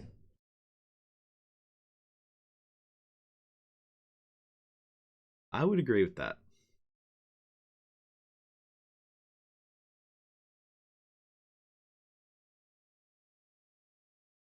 Uh oh.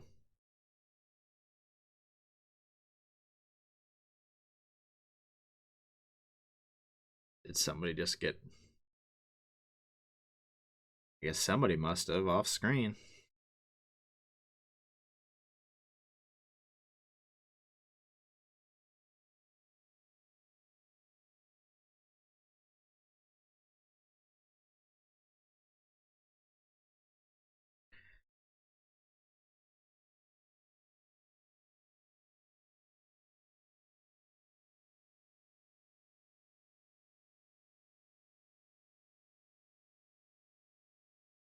Yep, here it is.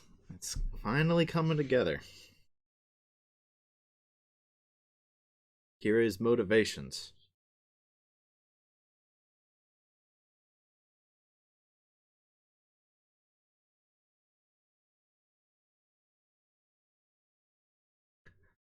Sure, but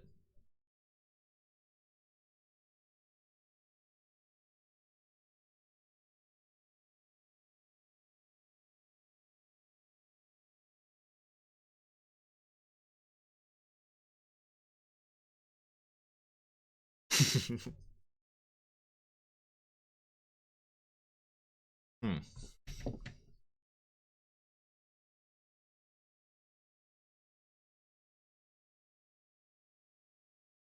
And he picked up the archer. He knows exactly what he's saying. He needed to find a servant that could beat me.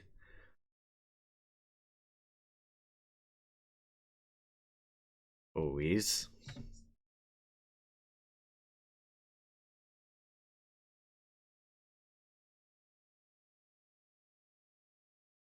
interesting. So Gilgamesh was not so discreetly telling him, "Hey, you need a servant that could beat me," right? And picked up, he picked up the archer piece there. And he's like, or you could just take me as the servant, right? You know, betray, betray my master, right? Tokiomi.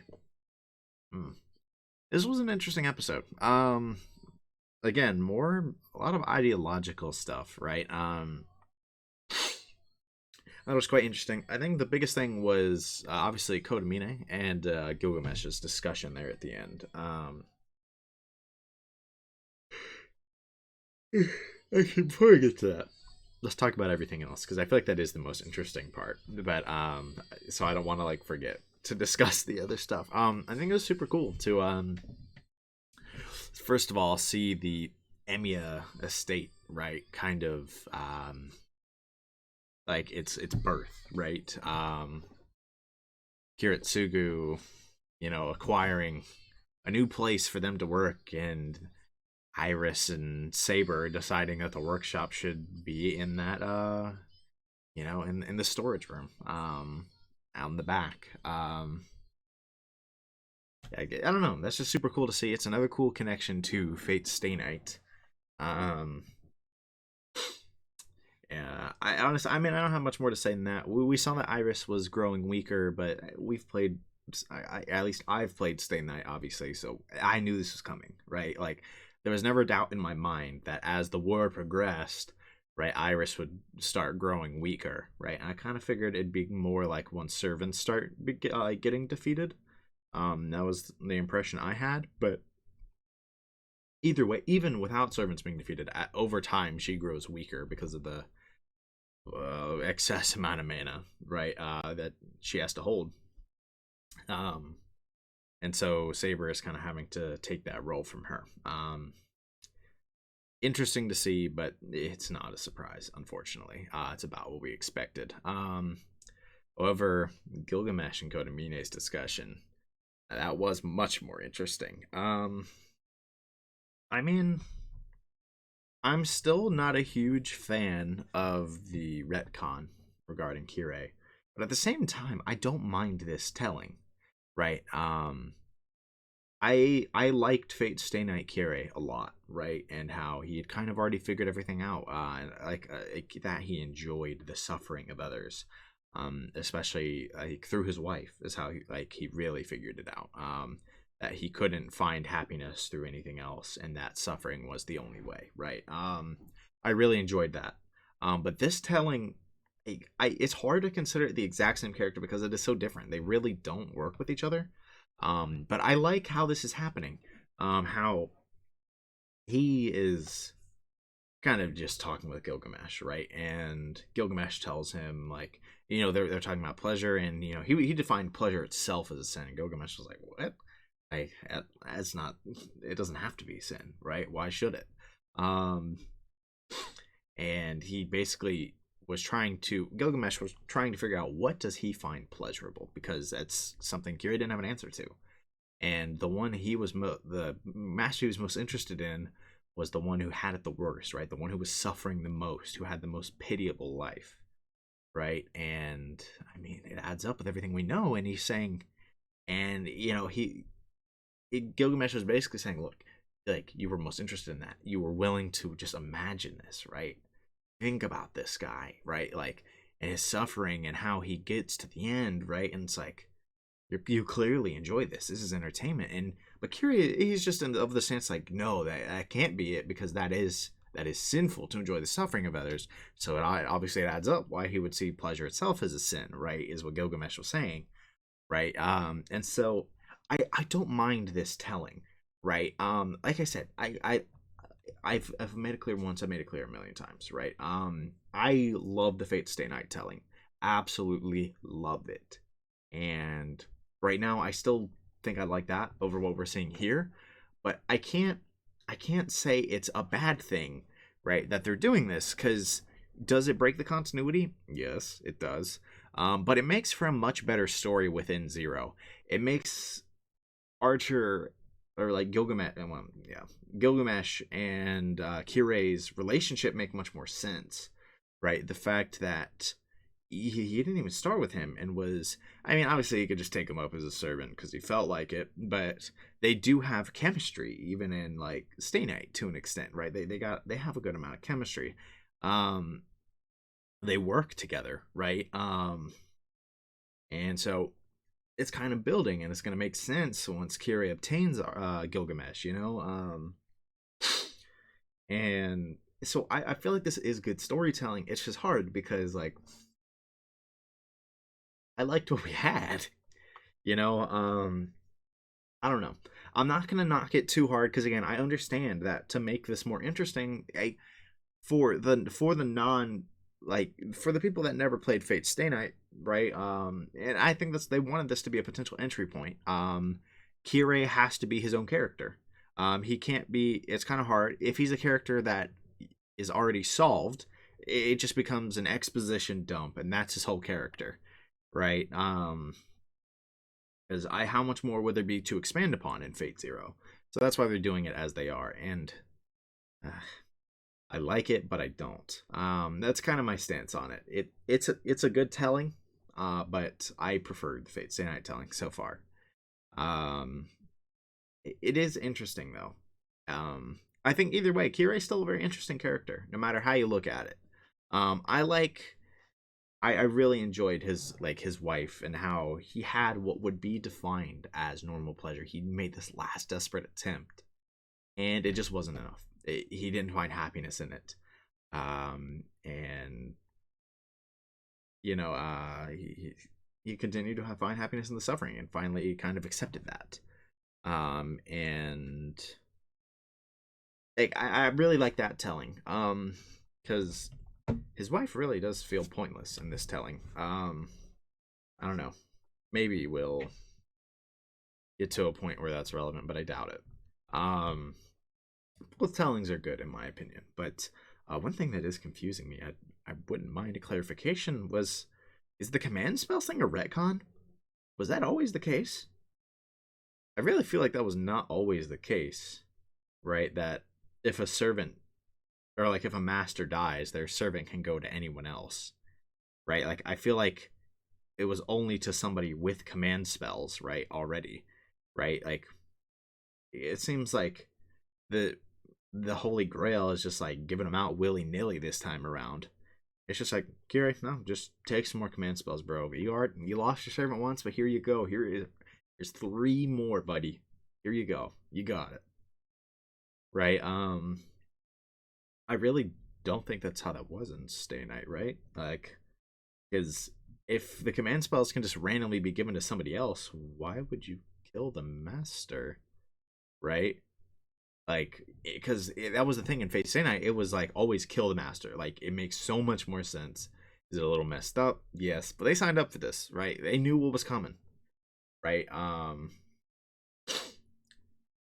Like I never was under the impression in Fate Stay Night at any point that a master that was left alive, right, could just randomly get their command spells back. It seemed more to me like they could form a contract with another servant, but not because they got randomly got their command spells back, more because they had their command spells still, right? And once they fully gave them up, they were out, like 100% done, right? There was no bound left to be had, and I mean, like, isn't that didn't that happen to Shiro in?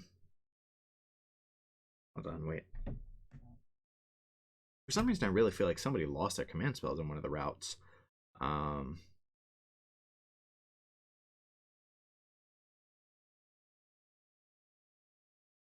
I mean, Heavens Feel Shiro did, but that's because Saber died. Not because not because they got pulled from him. For some reason, I really feel like they got pulled from somebody. Sakura, but she wasn't really using the Grail's power. Well, no, she was 100% using the Grail's power. I was gonna say she wasn't using the command spell part. Like eventually, with Alter Saber, Dark Saber. Hmm, I don't know. I'm just trying to make sense of this. Am I wrong to think this is a retcon? I A clarification here would be amazing. I'm just kind of confused. I mean, it is what it is. I'm gonna have to accept it for zero because it happened.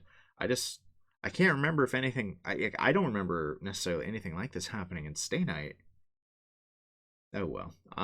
Clarification would be great. On if I'm just wrong and this was 100% explained, or if I'm right and this was just a blatant retcon. Anyways, let's go ahead and move on to the final episode of the batch, episode 13. It's starting to look like nobody's gonna die in this video, but it is what it is, I guess. So let's go ahead and move on though. All right, on to episode 13. This is, I believe, the last episode before a little seasonal split, so I feel like we might get a bit of setup. There might be a mean ass cliffhanger. Oh, excuse me, I don't normally cuss on this channel. Sorry. Um, I could see there being a pretty mean cliffhanger. Given that this was supposedly when the season split. I don't know. Maybe something big will happen. I feel like this is going to be kind of a setup for a crazy last 12 episodes, which, I mean, I'm excited for, but at the same time, nothing has happened. There has been a lot of good build up, so I'm excited to see everything crazy, but it's like, how is no one dead? That just seems crazy to me. I feel like maybe they just want to make sure everybody gets some development time, you know, before everybody starts folding, you know? Anyways, let's go ahead and jump into it. Countdown: 5, 4, 3, 2, 1, go.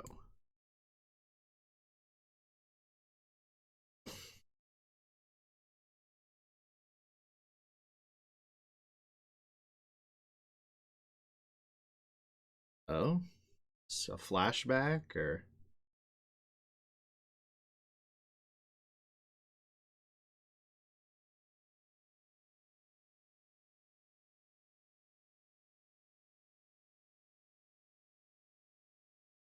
What does that mean? Okay, I think it was Waver dreaming. Getting some information about Iskandar. Oh my goodness. This, yeah, that checks out.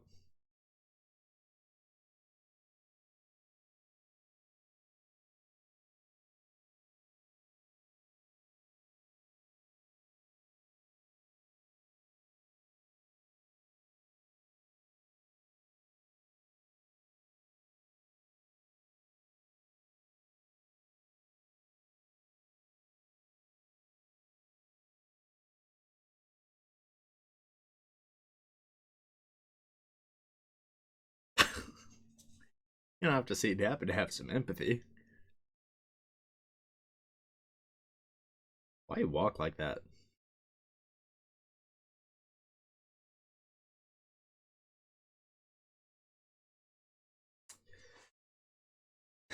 How long is this episode? Alright, 27 minutes. I don't know. Doesn't feel super. It's not like one of the super long ones. It's a little longer than normal. I don't know. Is anything really going to happen in this episode? I could see Tokiomi biting the dust, actually. I don't know if I could see much more than that, because by now I figured Lancer or Castor would be dealt with, but they just haven't been. I can't see them getting dealt with in a one off episode right before what I'm pretty sure is a seasonal split.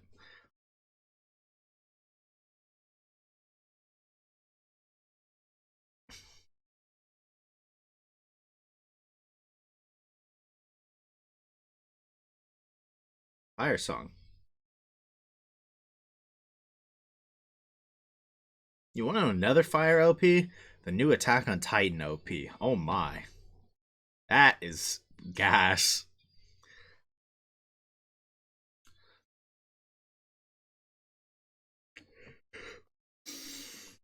Just started final season part 2. Like it just came out. Watched that. I kind of thought about doing reactions to those, but I just never ended up doing it. I would have wanted to start from the beginning. Anyways, here we are.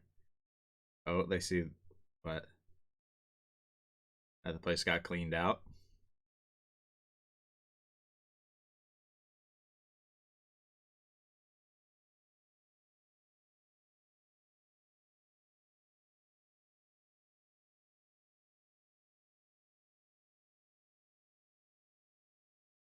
Bro.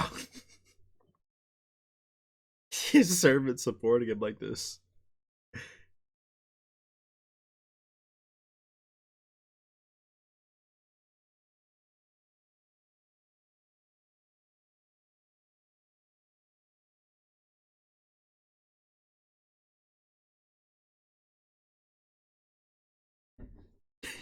Giving him some interesting life lessons.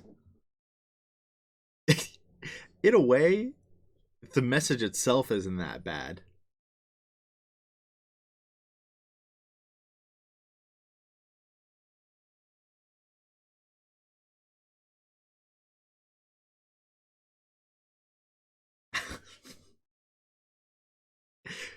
His point makes sense in a way. It's just so twisted.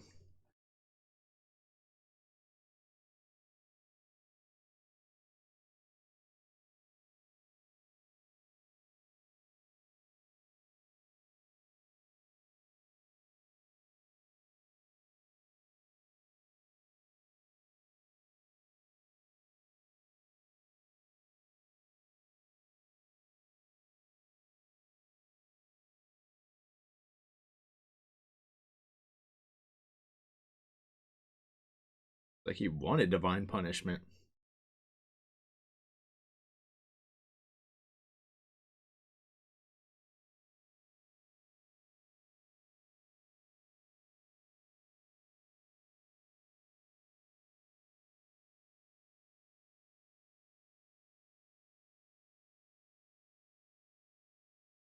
I think that probably wasn't the reason, but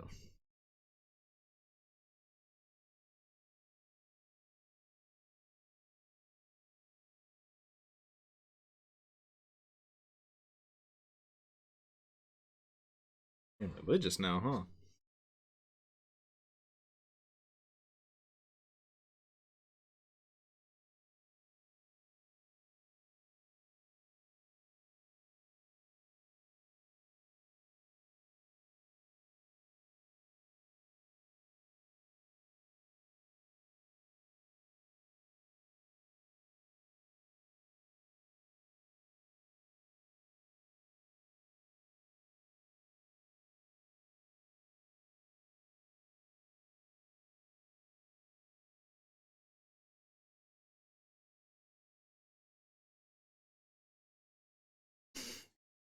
Boy, saying they're all just being written.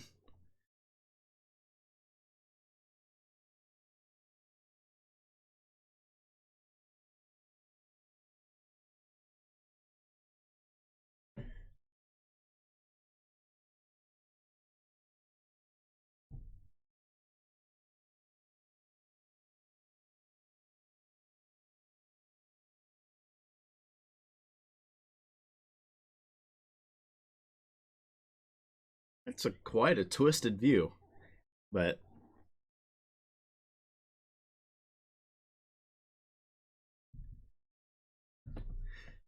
yeah, that's one place to find God.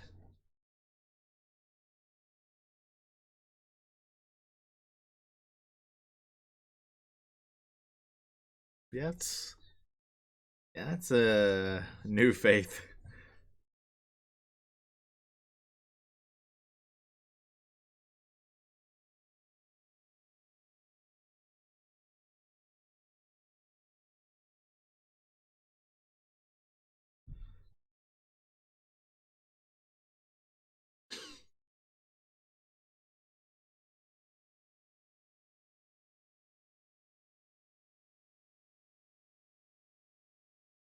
Yeah, it's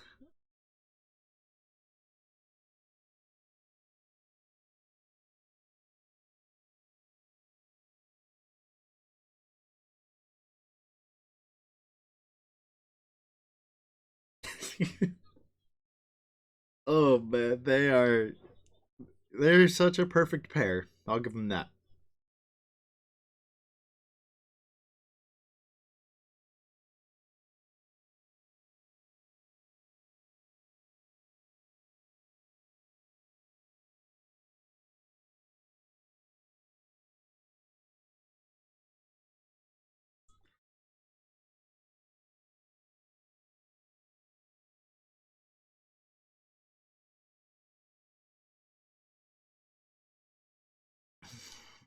Oh yeah, their faith's back. Good for them.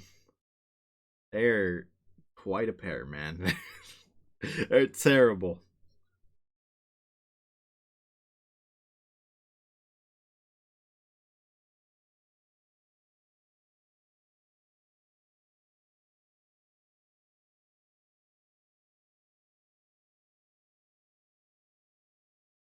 No conquering, no plundering. That's what he was planning on doing, bro.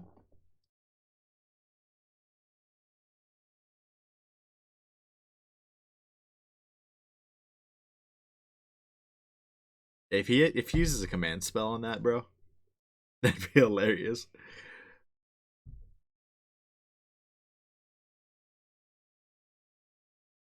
I feel like that's because you'd get murked if you know, were like, hey, y'all are kind of rude.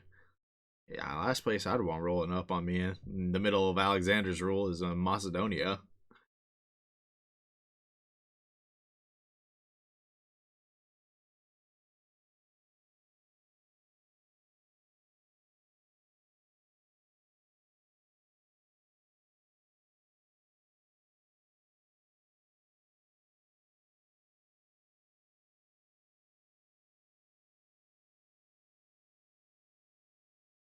Boy, reading stupid fast. Look at his eyes.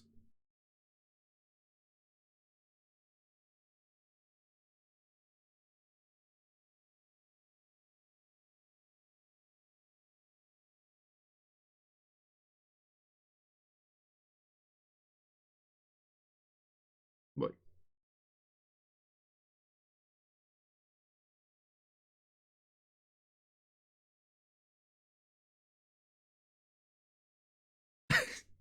no, that's kind of fair. That is normal.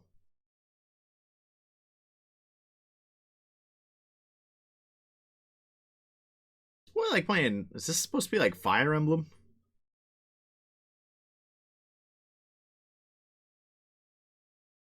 Advanced? It's probably Advanced Wars, if anything.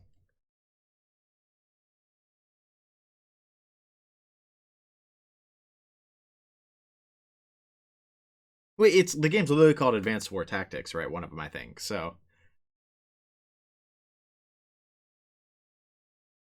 hey, put some respect on video games.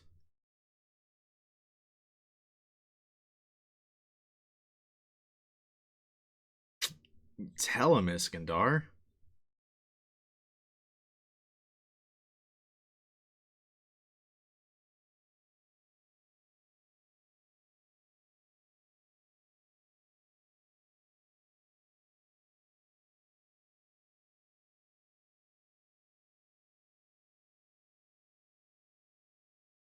Exposed.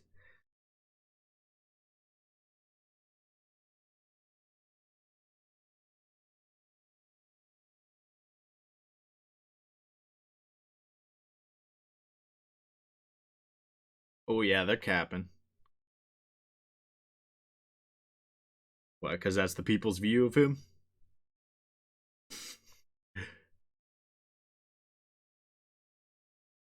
Yeah, that's a good question. Why would they believe he's so short?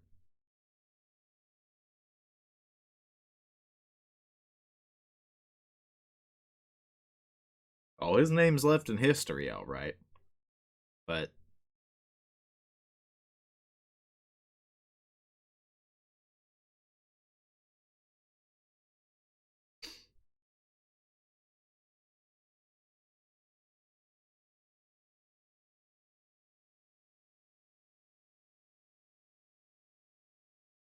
fair enough.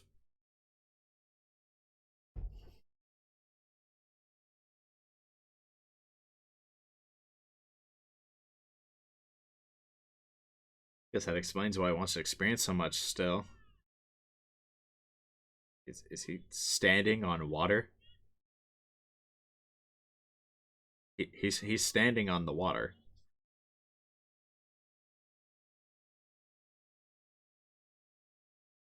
Right, like I'm not. Yeah, he is. What? That boy walking on water.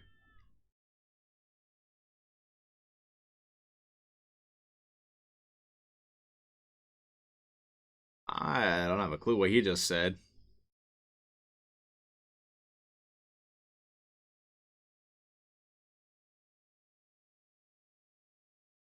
Man, I hope something awesome for me. It's gonna happen. I want to see them get whooped. Feels like that's a setup to somebody rolling up and annihilating them. Is he walking in place? Bro, he was walking in place for like 5 seconds. Put some respect on his name.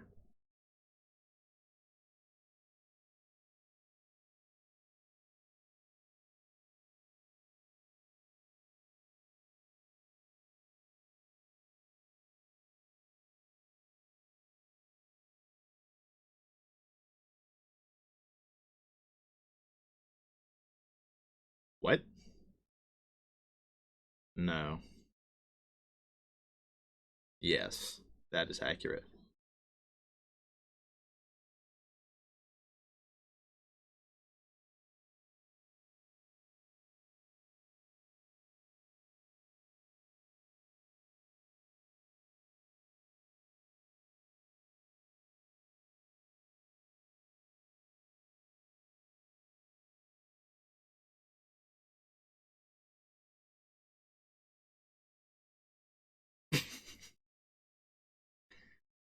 It's not what. That'd be quite the use for the Holy Grail. Yeah, I'm just trying to grow to like 6'6".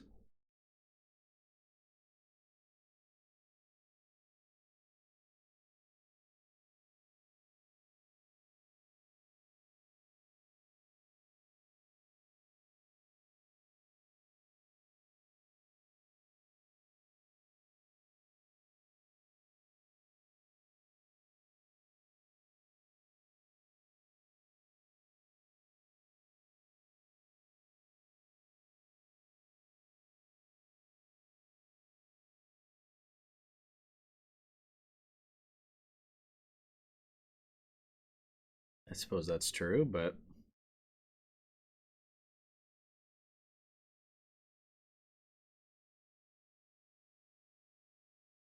Bro, what is he doing?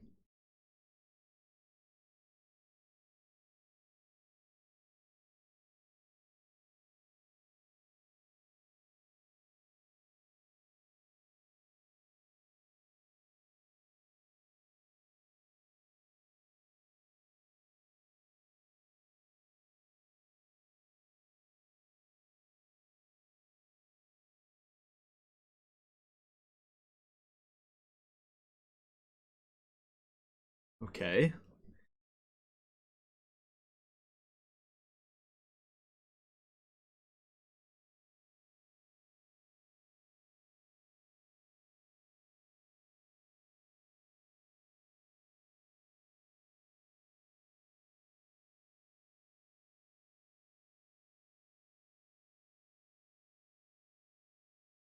I think that.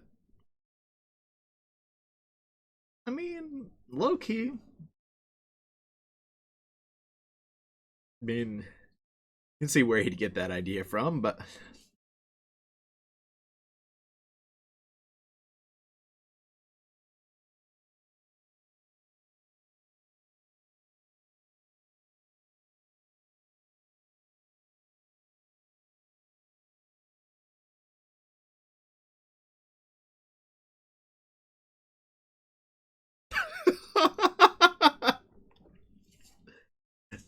at least he said it straight.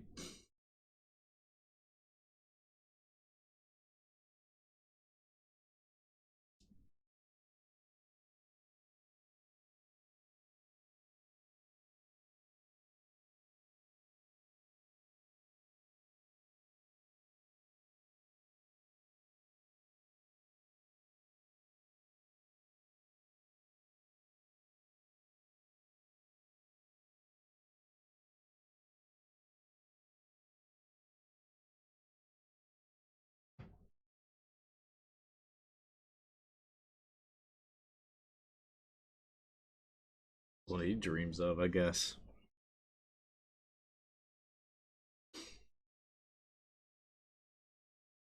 It's gotta be one hell of a dream.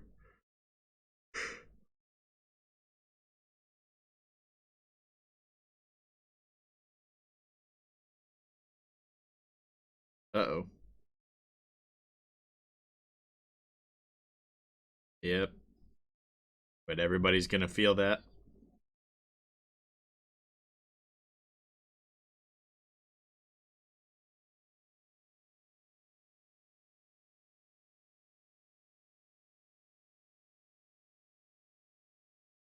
Oh, so what? Everybody's gonna roll up on Caster now?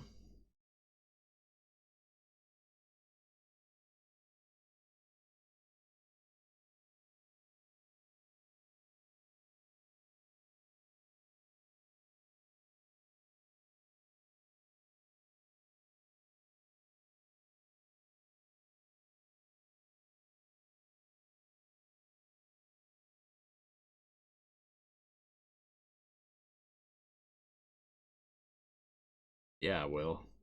Because everybody's gonna roll up here, bro.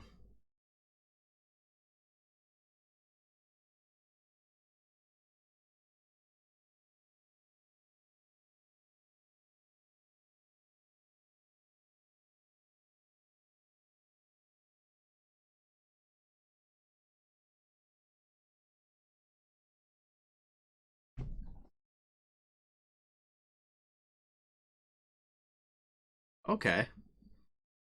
The boy,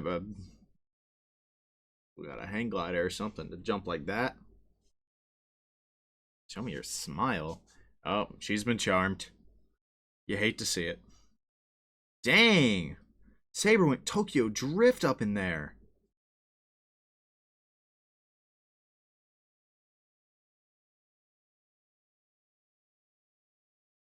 Hit him with an Excalibur and leave. It's that simple.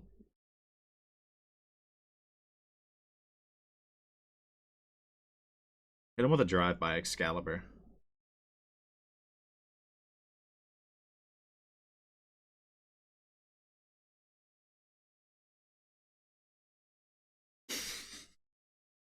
Him mistaking her for is just the funniest thing to me.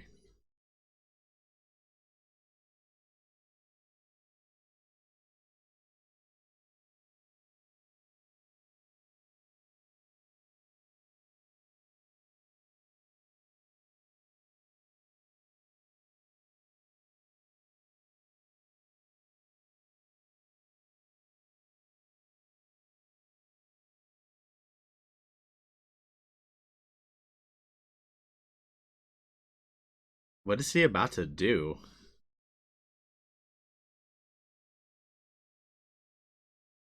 This boy is this boy summoning Cthulhu?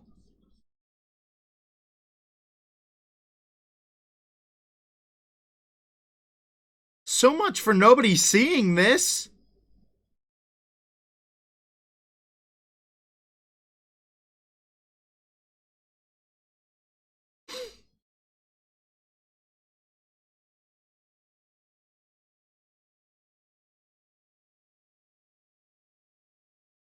Y'all trying to tell me no one saw this?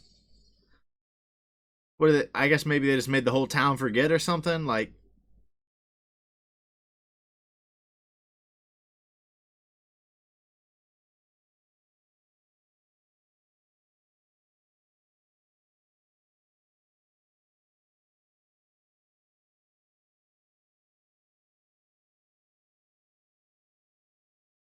this is about to be a 5v1.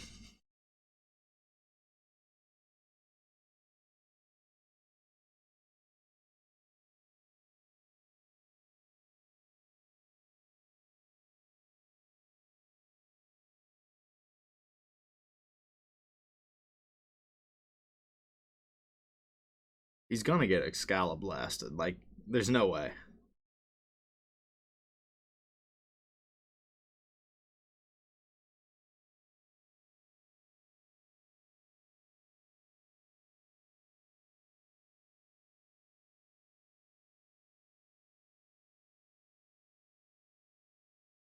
Only we had some wall of light that could penetrate all of that.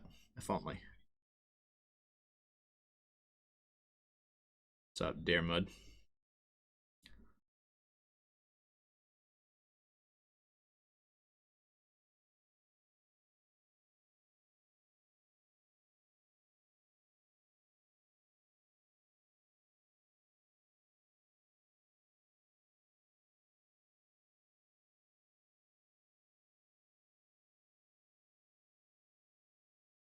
You might. Yeah.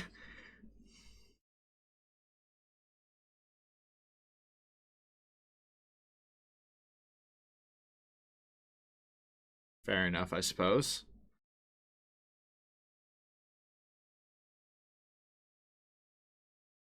Nope. Yeah, you'll pay for that, but okay. She basically said, yep, yeah, no.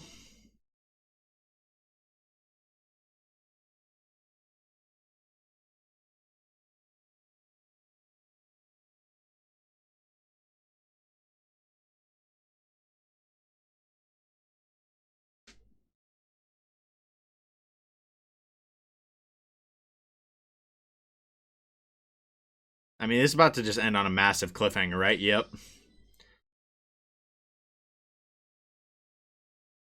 It's just going to be a huge cliffhanger.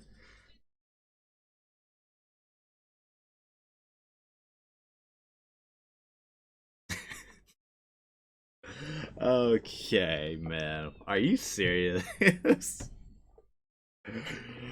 Oh, man. That cliffhanger. You gotta be kidding me. Wasn't there a break between the airing? Hold on, let me check. It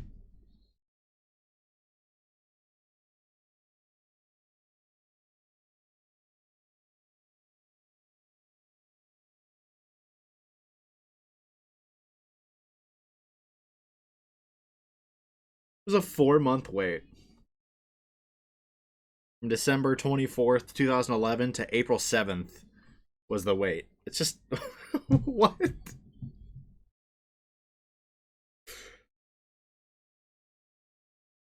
Okay. Sure. That's ignoring that it might have been delayed. That's just the first thing I saw, which showed like the plan.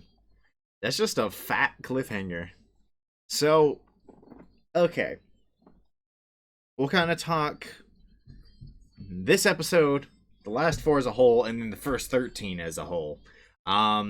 So first of all, this episode, I mean, it wasn't bad.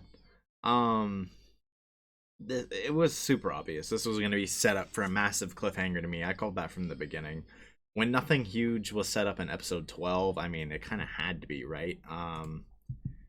We obviously, like, if we go back here, we can see um primarily this episode was about, we saw a lot of Castor and his master, right? Their new view on like God and the world, and how those blasphemies are actually a form of worship in themselves. And so they're committing a huge one, right? Is what it kind of came down to. Um, those two have like perfect synergy with each other. They're terrible. That's why it works. And then the rest of the episode was basically Waver and Ryder's relationship being expanded upon.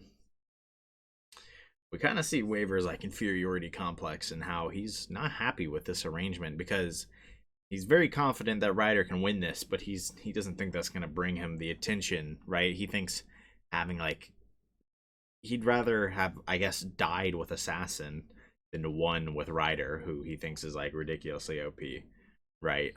Because again, he's like looking for all that glory, right? He wants to prove himself. He doesn't want Ryder to prove it for him, I guess. Like playing some advanced wars. um, but totally makes sense that I almost called him Gilgamesh. Iskandar would do that actually, but we also see a lot of like Iskandar's like kind of desires. Hold on. Excuse me. We saw, I mean, he like died young, like in his 30s, right? He seems to, obviously he still holds that dream 2,000 years later of wanting to see the sea, right? What Okeanos, is I think what it was, the sea he was trying to see. If I got the wrong one, my bad. But point is, he wanted to finally get a chance to, with his own eyes, look at the sea. And he's dreamed for that for thousands of years, and he seems to be taking pleasure in just the world as it is today. He's like the opposite of Gilgamesh, really. Gilgamesh finds nothing pleasurable in the modern day besides sabers like anguish, right? And Iskandar kind of looks at it like I should, like I kind of have this, I guess, chance. I want to appreciate everything that's here, right? How great the modern day is, and his wish is even to like become a normal human in this day and age. You know, so we learned a lot about him as well, and of course we kind of saw the minor clash between those two, Waver and Iskandar, right here. How like basically, right here he's talking about, obviously, like I said, he literally has no problem with dying in his own battles, and he's saying Iskandar is basically saying he's gonna find his battle, right, in time. What were his exact words? I can find them. I'm gonna speed this up a little bit.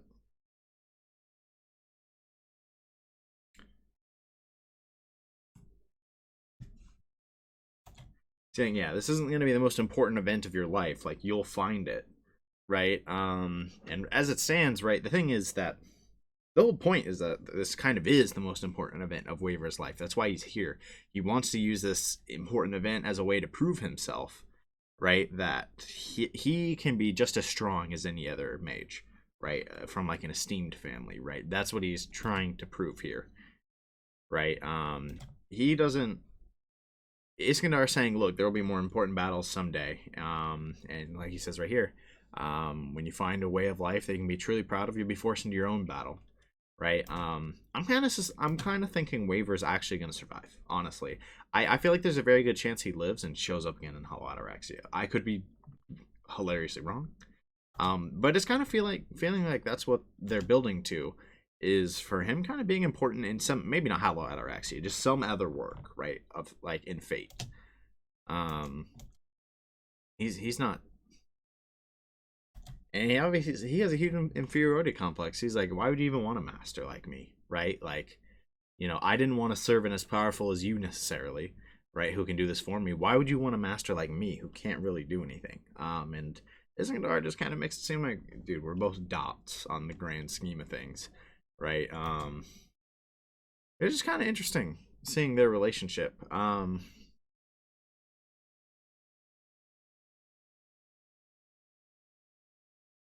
Like he's kind of saying like, we're the same. That's why he's excited. Doesn't matter who you are.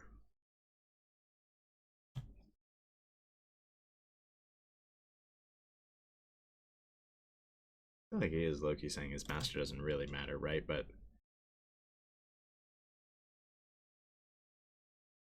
Iskandar's trying to turn this into a good thing, like make grumble about how small he is, but like he wants, yeah, like, right here he says, yeah, you still struggle to reach heights greater than you can imagine. Um, basically saying like, when you grumble like this, you're not happy with this, right? And it's because you're aware of how small you are in the grand scheme of things. You still struggle to reach higher, right? And that's the quality of a king in his eyes. He is kind of making fun of him, but I'm really enjoying their relationship so far. It's not perfect, but I think it's pretty well written so far. And of course, Caster starts his ritual up on that river. See, Deermud, we got a plan. We got the little alliance between Ryder, Deermud, and Saber. The plan right now is to expose Caster's noble phantasm and pierce it with one of Lancer's noble phantasms, which I could see working. But there's still two other servants that might roll up and complicate things, or not. Might make things easier, but we'll see soon enough, I guess. Anyways, about the 4 episodes today, a lot of setup, a lot of like world building. Nothing really dramatically huge happened. That's not true. Assassin got smoked. We do technically have our first death. Assassin got smoked, but Assassin wasn't really doing anything anyways besides being a spy, so kind of didn't think about it. There's been a lot of ideological build-ups, which is very important. Don't get me wrong, it is very important. Because there's a lot of tension now between Saber and Ryder, some tension between Ryder and Waver. We've seen casters build up, right? Gilgamesh and Kirei, and so many people have been built up a lot more in these past few episodes, which is good. It'd make these the most enjoyable episodes, but it's gonna enhance the enjoyment of the future episodes a lot, right? And that's important. Ren's episode was kind of filler. So far, unless she takes on a major role, while I enjoyed it, that was kind of filler. Which in a show this short, not ideal to have filler, but whatever. So this might be my least favorite set of 4 so far. I don't know. Just there wasn't a ton that happened. I do think it'll be very important.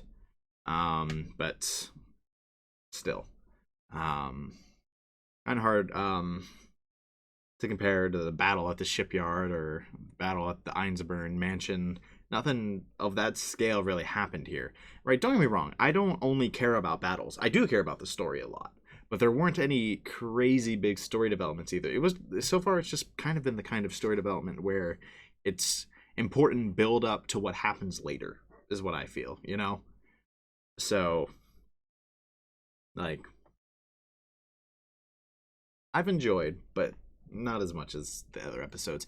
Even if it was episode 8 had a moment that I really didn't like, I still enjoyed that set I think more than I did this one. But it's not to say that I didn't enjoy. I'm still looking forward to more. But let's go ahead, let's take a brief talk about the show as a whole so far. The show as a whole, I am enjoying overall. It's so cool to see this war just in general, even all the callbacks to Fate Stay Night, and of course, just more Fate is great. More Holy Grail Wars. I'm really enjoying so far. We haven't had anything monumentous happen yet, right? Like, is that even a word? Monumentous? Monumental is a word. Momentous. I think I just mixed up 2 words. Whatever. We haven't had anything crazy big happen yet. But I'm still enjoying the show so far as a whole, and it feels like a big setup to a crazy second half. I mean, there's still a lot of fighting that has to happen in these next 12 episodes. So I'm still enjoying the show as a whole, but I have a feeling the second half is going to be a lot more action packed and like a lot more twists and whatnot, and might be as a whole more enjoyable. Again, though, I am always in the camp that this kind of setup is vastly important because nothing will impact you, right? Like if the setup doesn't happen, right? For example, like I'm convinced Kari is going to die, right? Now imagine Kari does die, but imagine that impact with all the setup we have, especially the Fate Stay Night setup too, right? Like, how much it's gonna hurt, right, to see him go. But imagine if we hadn't had the Fate Stay Night set up, and imagine if Fate Zero hadn't set him up as trying to save a poor little girl, right, from this cruel fate, like horrible, right? Why would I care, right? And that's why obviously this setup is super important. So even if it's been slow for the most part, it's had its action, but besides Assassin, nobody's really died. No masters are dead, one servant down, right? And we're halfway through, so like that means there's going to be a lot more in the second half, but it's all going to hit harder because of this first half setup, I'd say. There was a lot of good setup, right, for believable, for the most part, conflicts. But I think that's all I've got to say for now. I hope you guys have enjoyed this video. I hope you guys are enjoying the reactions as a whole. As always, feedback is appreciated. Oh, I did want to say one thing. One thing I want to mention is I'm actually going to be gone from my house from January 12th to January, I believe, 30th.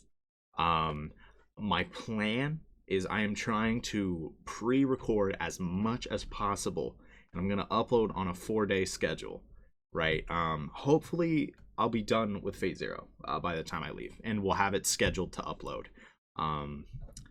And if it does, the last episode should upload on January 30th, actually. And then we can get back and we can start working on like Unlimited Blade Works or Heaven's Feels animes if I want, or just move on to Hollow Ataraxia or something else. We'll figure that out, right? But I just wanted to let you know that at this point, like, I love feedback, right? But it's not going to impact the rest of this series, and it's not going to go much fast. It's not going to go any faster than it is right now. I just wanted to let you guys know. Just as a heads up, right? It's not going to go any faster. Feedback at this point, I won't be able to take anymore, really. Well, I'll take it for future series, but I can't like fix anything, is I guess what I'm getting at. So I hope if you had a glaring issue that you've addressed it by now. Anyways, that's that. We're gonna try to keep grinding out Fate Zero. But I hope you guys are enjoying. I hope you guys continue to enjoy. I will see you guys on the next video, which should be out in 4 days. Until then, though, peace.